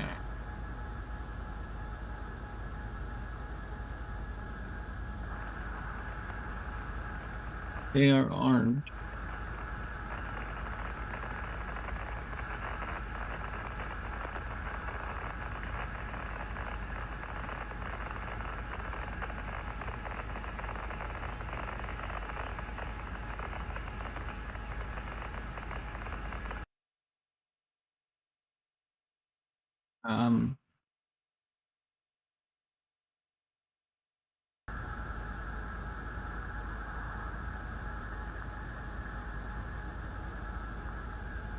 Oh, I see.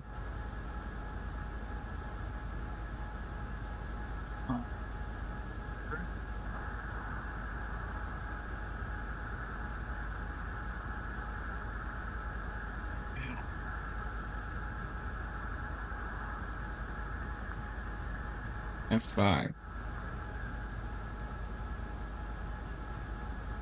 The pyro system is now armed and quibs, which is the retro is very sad accidentally jettisoned the retro engines.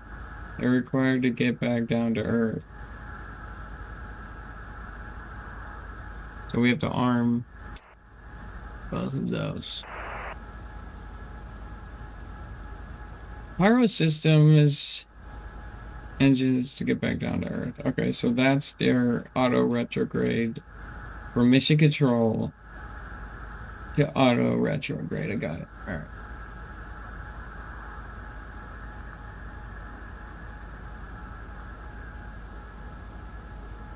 Auto referred as a knob. This is similar to a switch. I know what a fucking knob is, dude. Counterclockwise. Yeah.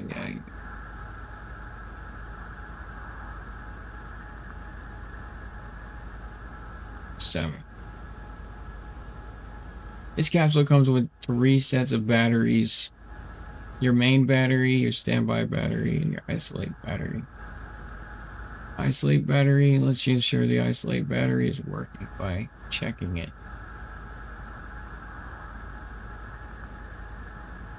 Rotate the DC selector to ISO. Okay, that's your battery level. ISO and the voltage indicator do that thing.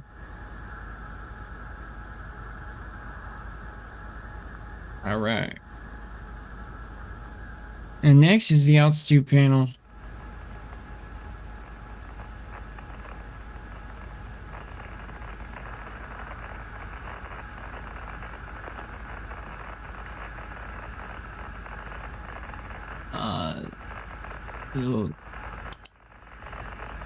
Okay, that removes the cover. That will put the cover back on. Oops.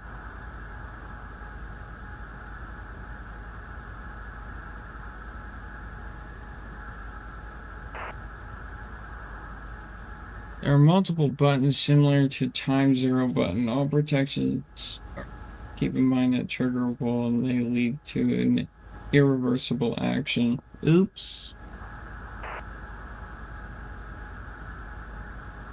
F7 radio communication is 2 modes, UHF, HF. That's just satellite signals right there. The capsule is equipped with the UHF systems and are identical to except the primary high powers to boost amplify signals, low powered. So, wait. Set UHF select to high power.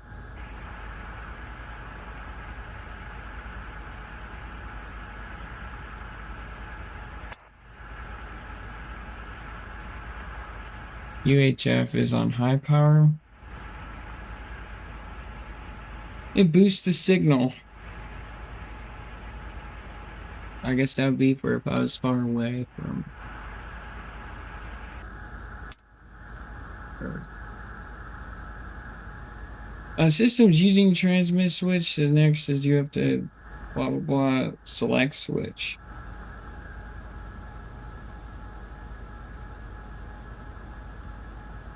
Transmit is currently set to UHF. You see. Holy fucking balls. This menu uses to send message to ground, temp check, clock standard. Oh cool, I can talk to people.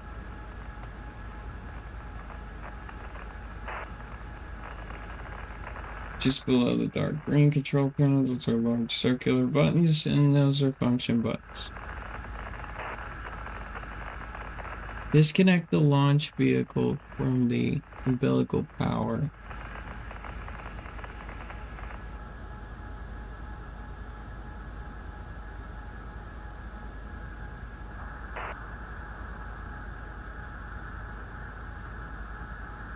I disconnected the launch vehicle from the umbilical power, and you are now on internal power.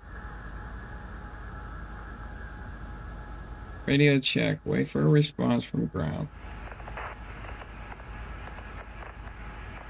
I disconnected the vehicle from umbilical power, and now I'm on it.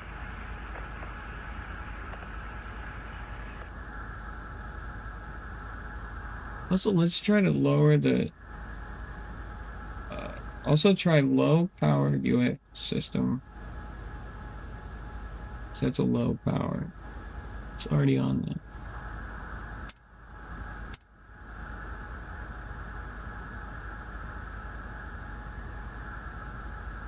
Click the radio check and wait for the response from ground.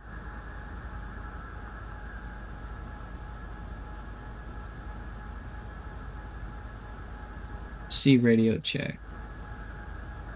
There it is.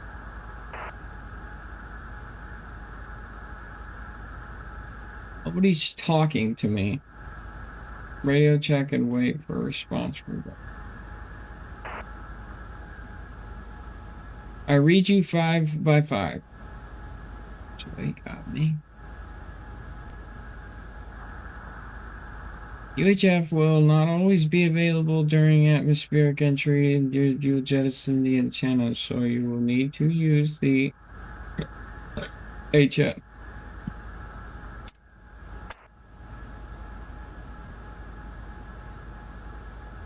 Check and wait for a response.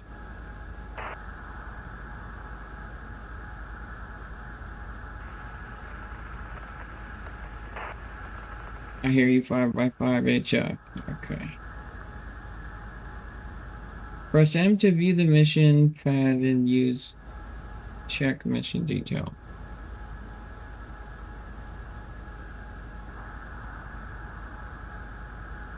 What do you mean? Oh, radio transcripts. Okay. Oh, okay. So this is just logging everything that I did in this.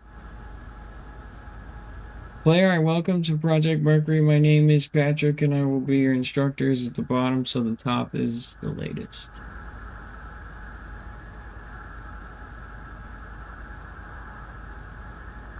Got it. As many checklists you can follow. A lot of systems to learn and understand. Today we're just scratching the surface. Don't worry if you don't yet understand the reasons behind all the switches we flipped.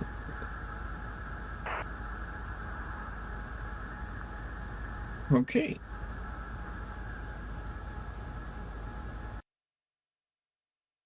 That was pretty insanely.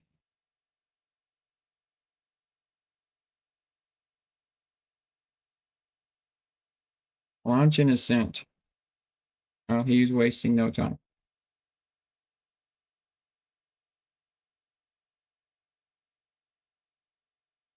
I'm scared.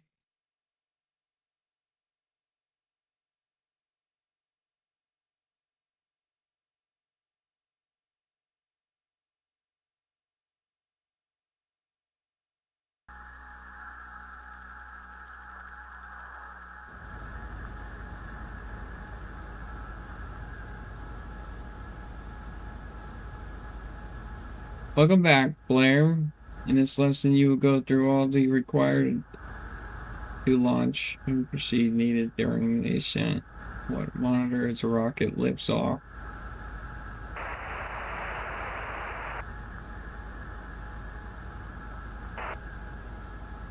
I recommend you complete each of the Academy lessons twice. Once you get an overview twice, you build on that overview. Ascent automated process. Your main task is to monitor the instruments and being blah blah blah.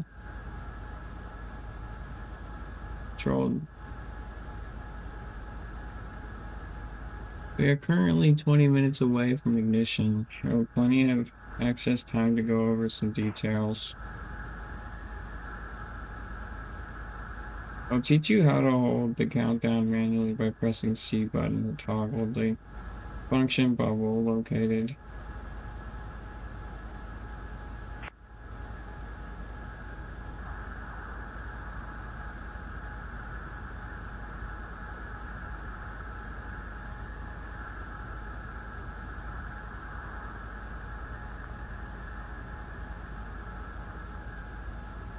Okay, it's just a radio, right? Below the green selection on the panel.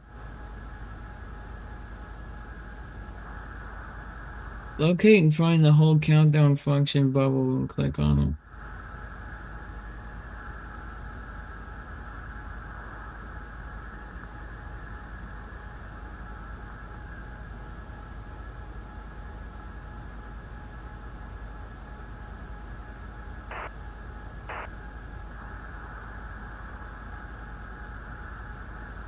Pressing countdown hold.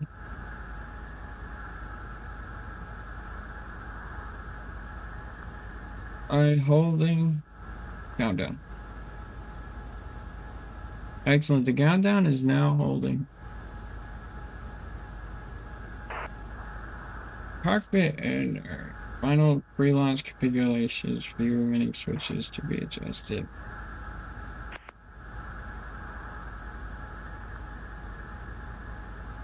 of the checklist.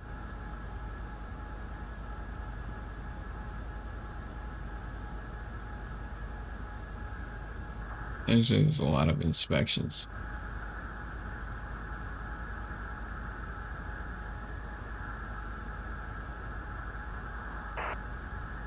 Mission pad contains all the Mercury checklist. Currently have full internal power and final check.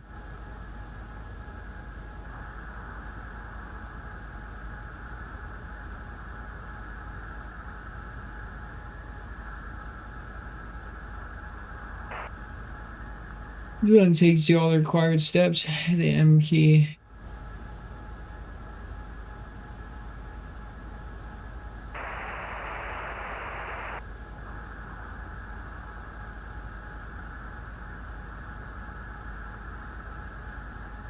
Okay.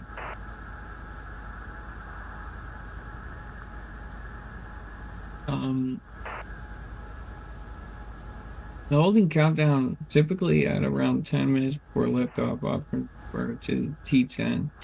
Minutes is power source is switched from external power to internal power. The rocket receiving power through an umbilical connector. Avoid consuming power from internal system batteries before the mission even starts. Take a look at the panels in front of you and try to locate the amps gauge.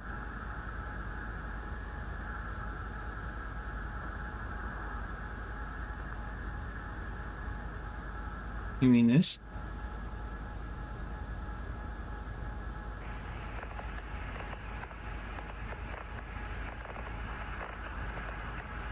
DC amps. There it is. DC amps.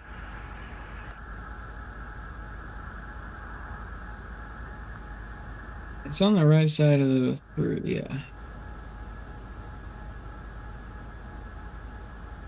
Okay. And that means it's consuming internal power.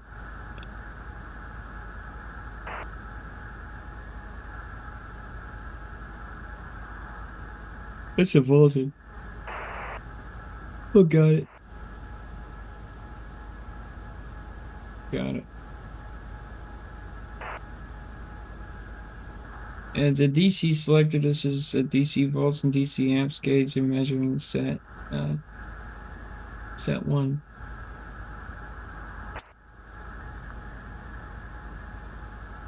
gonna be hard to remember. Yeah.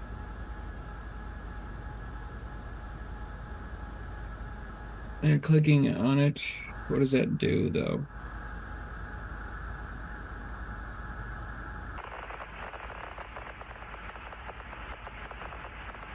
I'm charging the battery.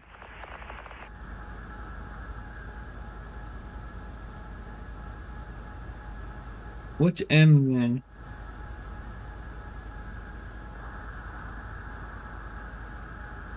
DC volt gauge show the voltage of the battery 1. Okay, so battery 1 is completely dead. Got it. The blockhouse control launch located currently on the launch complex as soon as you switch to internal power. So if I switch to internal power, the voltage will go up, yeah.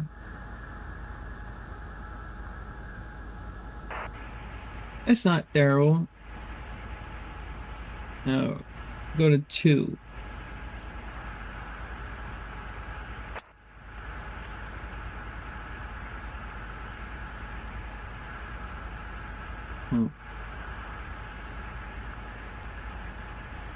Back to M, right back. This monitors the capsule's main electrical bus. Okay, so that's what M is.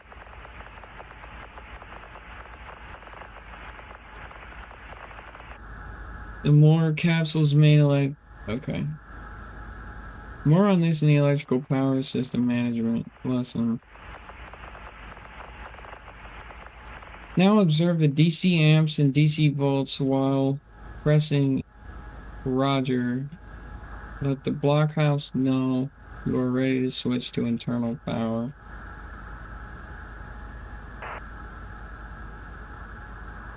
Excellent. The main bus is now handling the load from all 4 equipment. The main voltage spouts around 23 to 27 volts. Or 20 to 40 amps. It's about 35.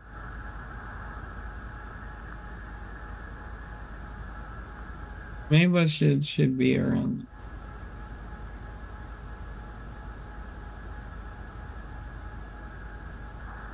Now check the main voltage and the loads, and you check the loads, the battery. Set it to 1, and it's low. It's literally like nothing. I don't see 23. I see a 10.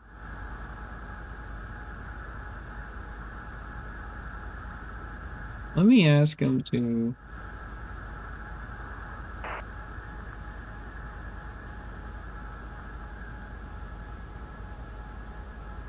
Okay, yeah.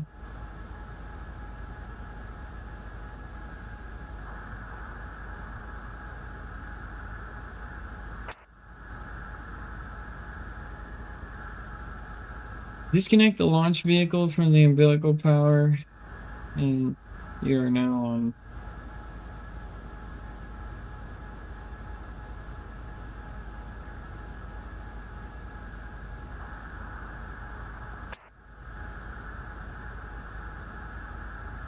Uh, 23.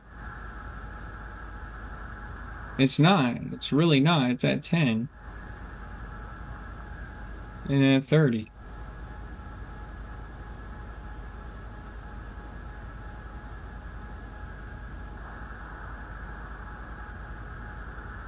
The system 1 to 2 ISO currently have no load, so amps should be 0. However, they have volts. Let's check the DC selector. The standby 1.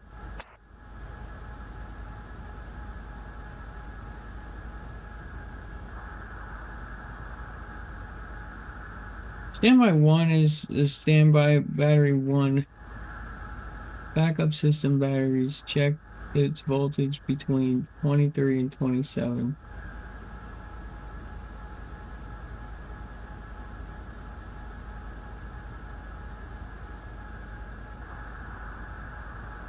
Standby 2.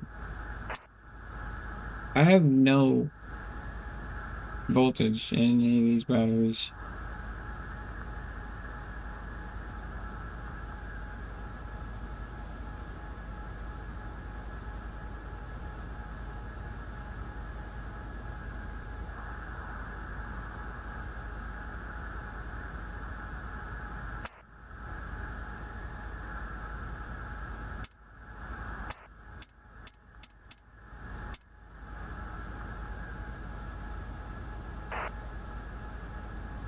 ISO is the isolated battery. It's mainly used to power something called the squibs. We are cover squibs later. It should be at 20 now. Okay.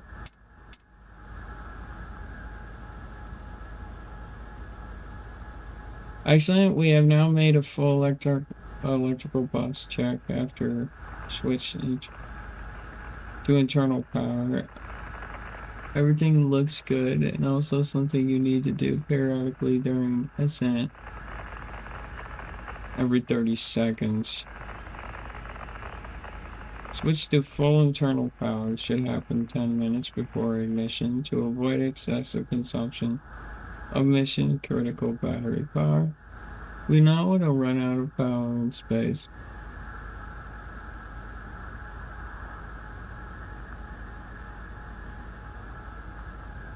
I will now teach you how to resume the countdown again by pressing the C.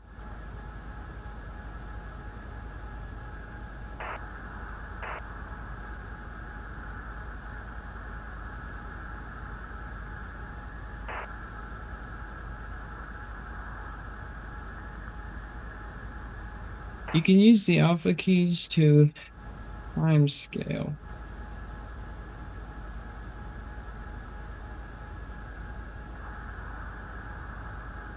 Use 1, normal, 2, 2, 3, 5.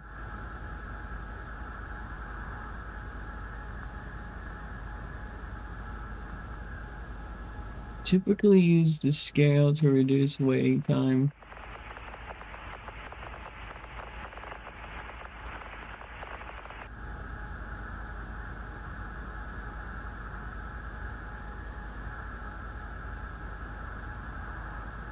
You can always press 0 to pause the game to set time scale to 2x by pressing 2 and 1 to return.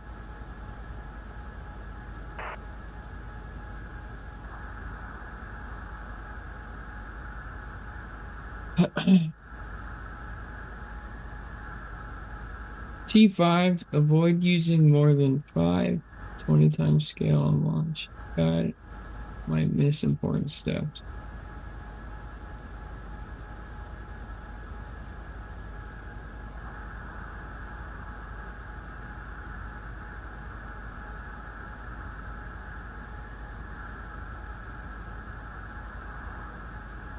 Okay, there it is, top left. It says T minus 15 minutes.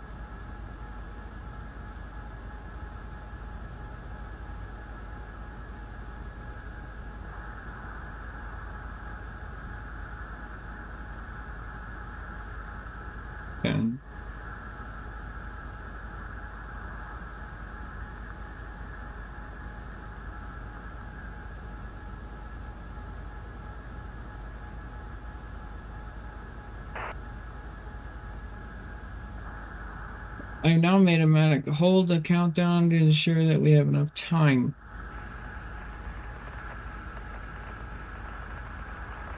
We need to complete our pre-launch capsule configurations, which make us ready for ascent.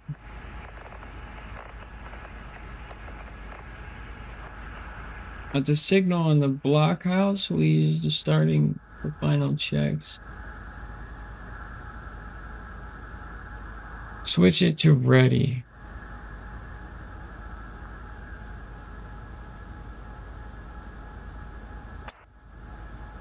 Launch control is ready. Blockhouse knows you can trigger the ignition and the switch is ready. Rocket will launch when the countdown reaches 0. It's arming the launch. Check the suit temp selector, position 3 triangle marks default.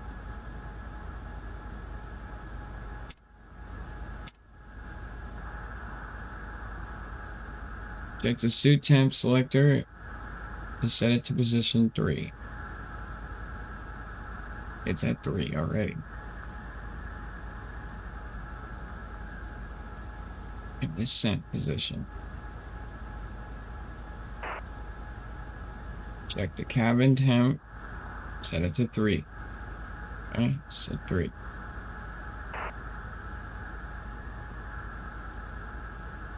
The inverter temp, set it to 3 as well. Again, a triangle marks default set position.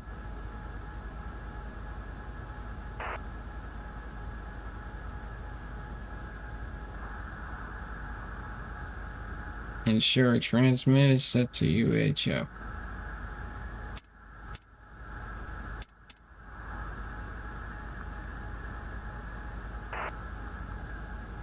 Make radio check by pressing C. Radio check.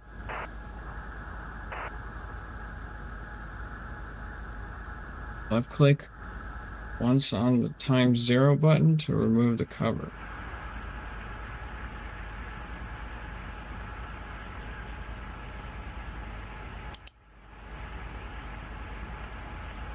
Do not press the button. Button will be pressed. Click it again after removing it.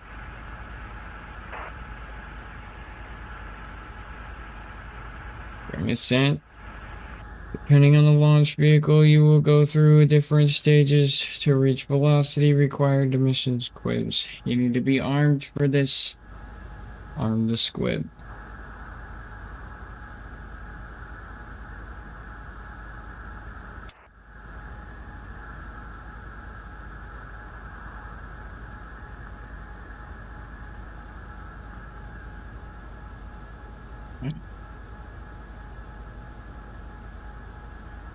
This is a special squib used to jettison retrograde engines. Later, you need to be armed in case I'm aboard.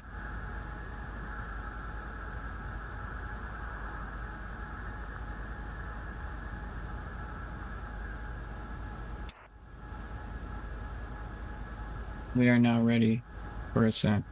Before we continue the countdown, please let's go through the ascent procedure.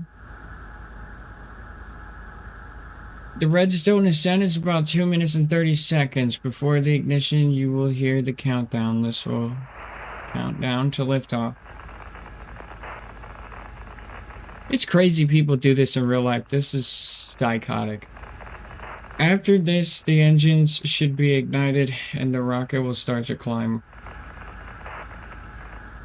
Immediately after liftoff, we need to start the first motion that the mission timer has started. If it does not, you need to quickly press time 0 and manually start the timer. You need to monitor the mission timer start. Where is that? Okay, there it is. Time from launch.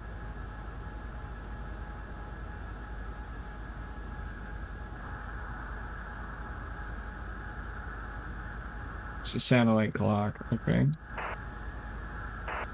And you should check the gauge. Check that you are gaining altitude, and you can use the altitude gauge to check altitude during the ascent landing.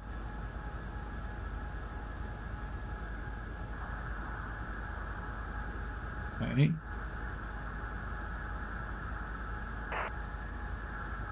Once you start gaining altitude, immediately monitor the time from the launch clock. Verify that it is in fact started and still counting.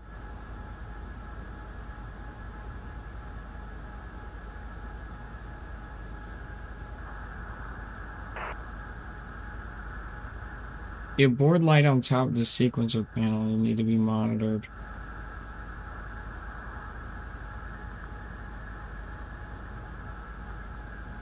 Abort light. Handled by Control-Alt-Z. The Rogers found the abort light. Control-Alt-Z.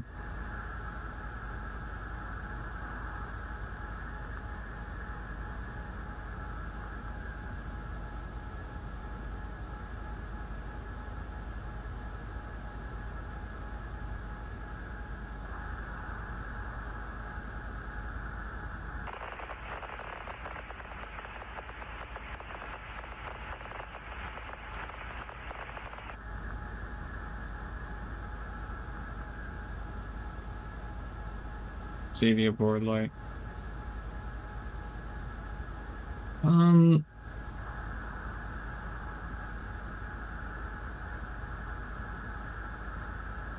Time 0.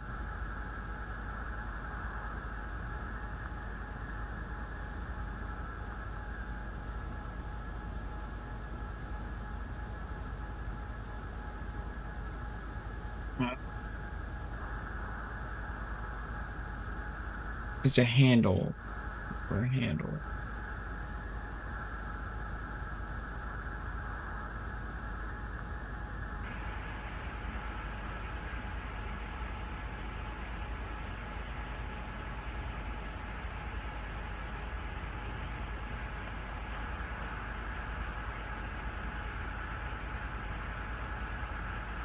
Oh, I see it. Abort. All right.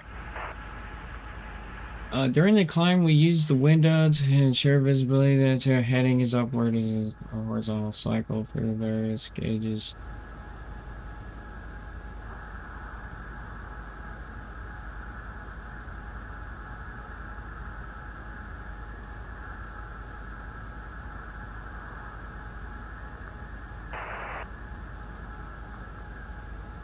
This is our fuel.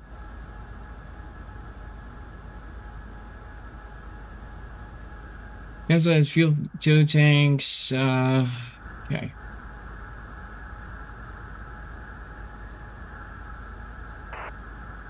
Oh, it's the accelerometer.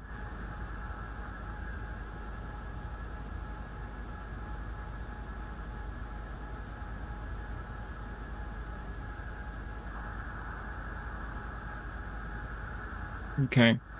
Now 12 is like 15, 18 is death.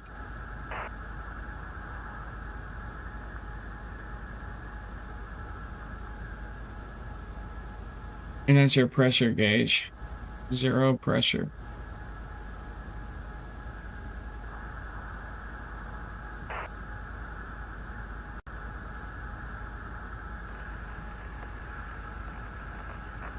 This program is automatically pitched the rocket along with the ascent path. This happens by checking the pitch degrees out to move 90 towards 0 depending on the mission. Rocket's automatic.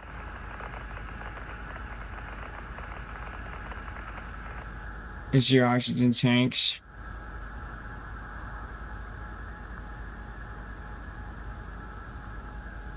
The ESC controls automatically when the primary tank is emptied less than 10%. Will switch to the secondary tank.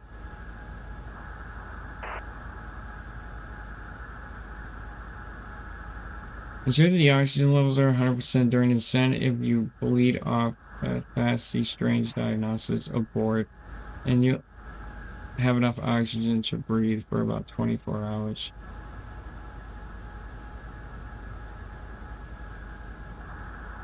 Battery shows 24 volts. We did during the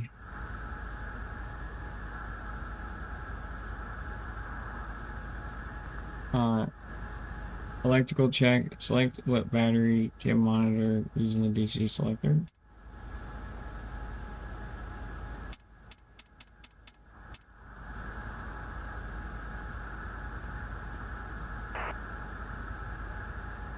System is visible on the DC voltage through the volts and the batteries to ensure that they're above 24%. They're at 24%. Okay.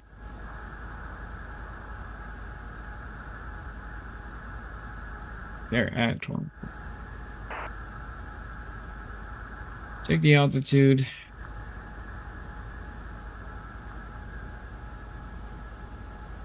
Continues to increase when you are below 100,000 feet. Check the altitude continues to increase when you are below 100,000 feet. Again, it's important to monitor this right after liftoff to ensure you are climbing.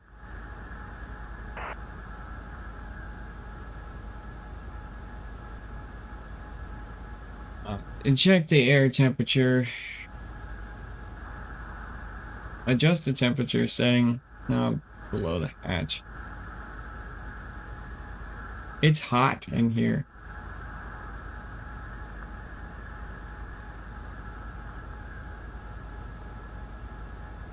It's like 80 degrees.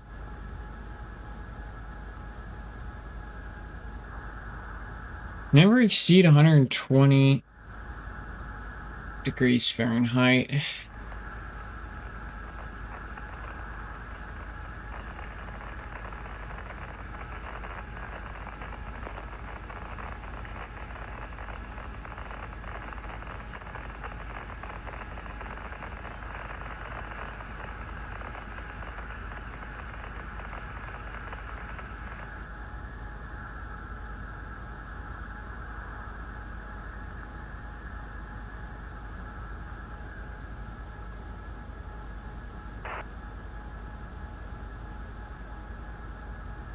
The sequence indicator to the left is the main panel.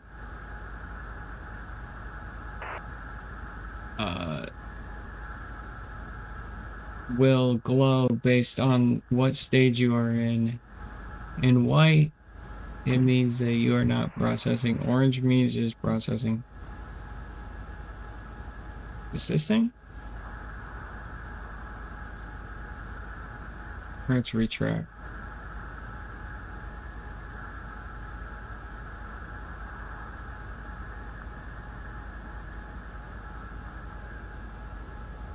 You need to pay attention, and green means this step is complete.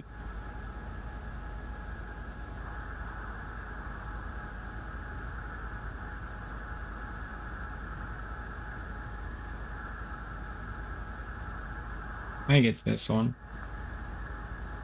Orange means what? White means it is not processing. Orange means it's processing.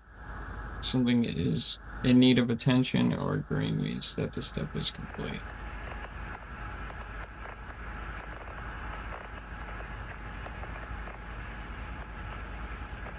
Its magnitude.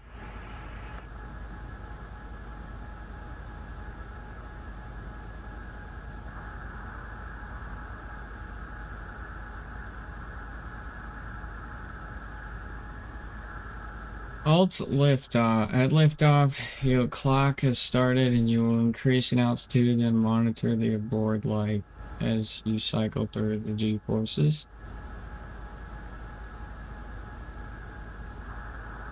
Fuel levels and cabin pressures and total oxygen quality.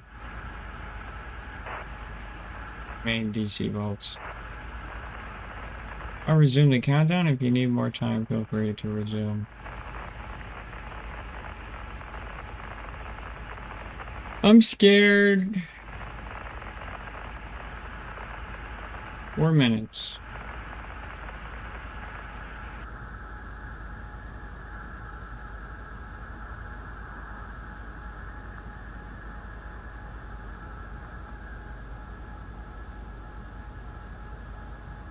Alright, 46 seconds until launch.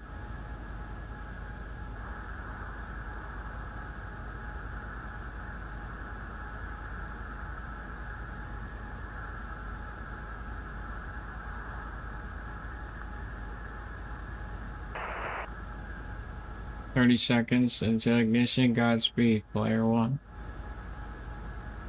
Roger. 20 seconds.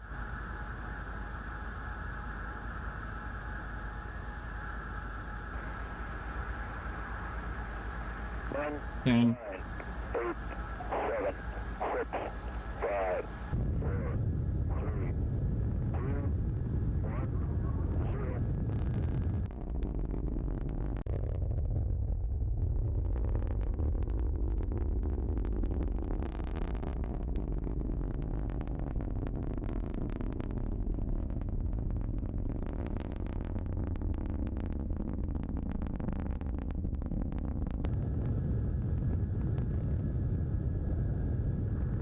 Alright, is gaining altitude. Use the window and ensure that your visibility, that you're heading upward and slowly pitching forward.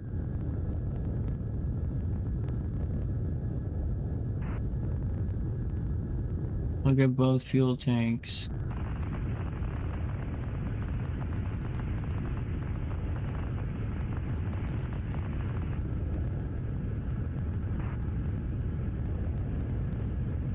Check the rate of climb.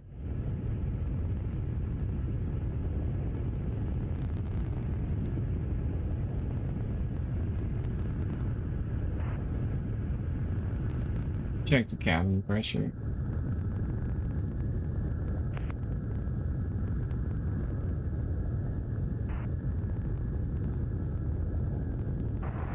Cabin pressure is holding at 5.5. Cabin holding at 5.5. I understand. Cabin holding at 5.5.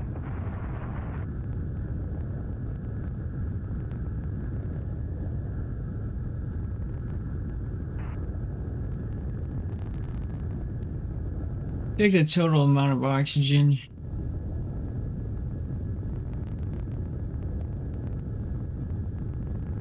Okay. Check remain DC plus.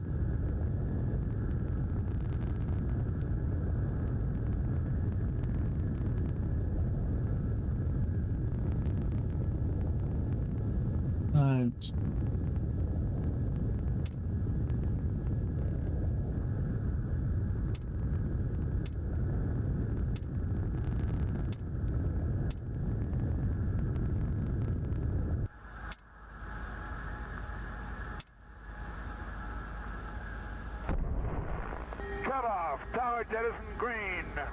All right, now.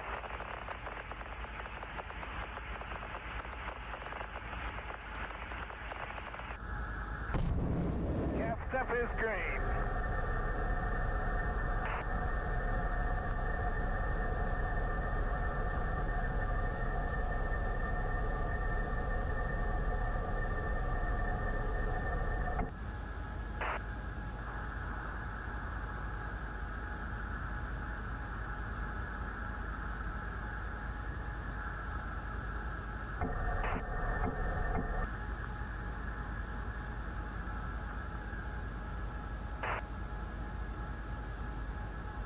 Monitor the sequency light on the jet power.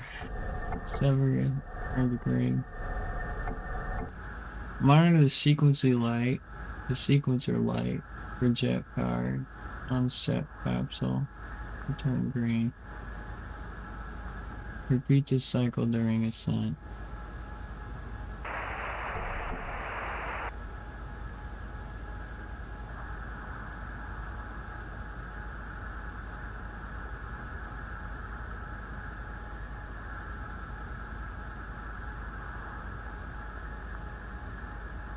Auto fuels, okay.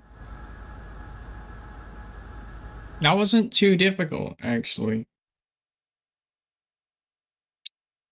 Alright, Academy.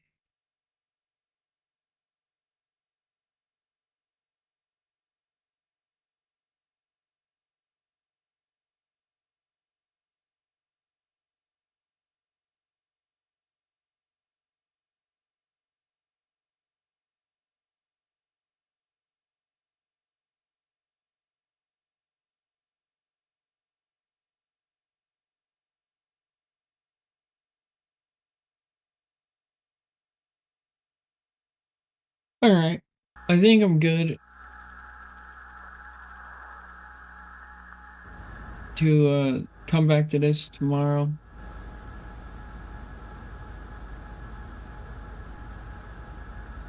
But yeah, we're gonna come back to it tomorrow. This is fun.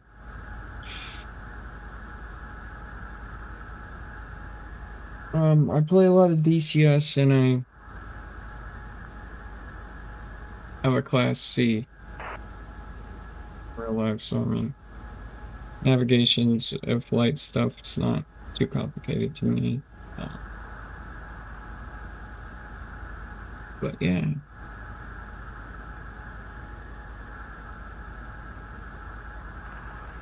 It's cool.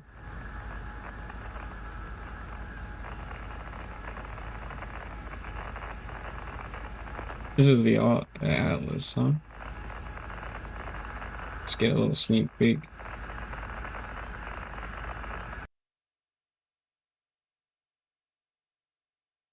Cool. Alright, peace. I'll see you around tomorrow.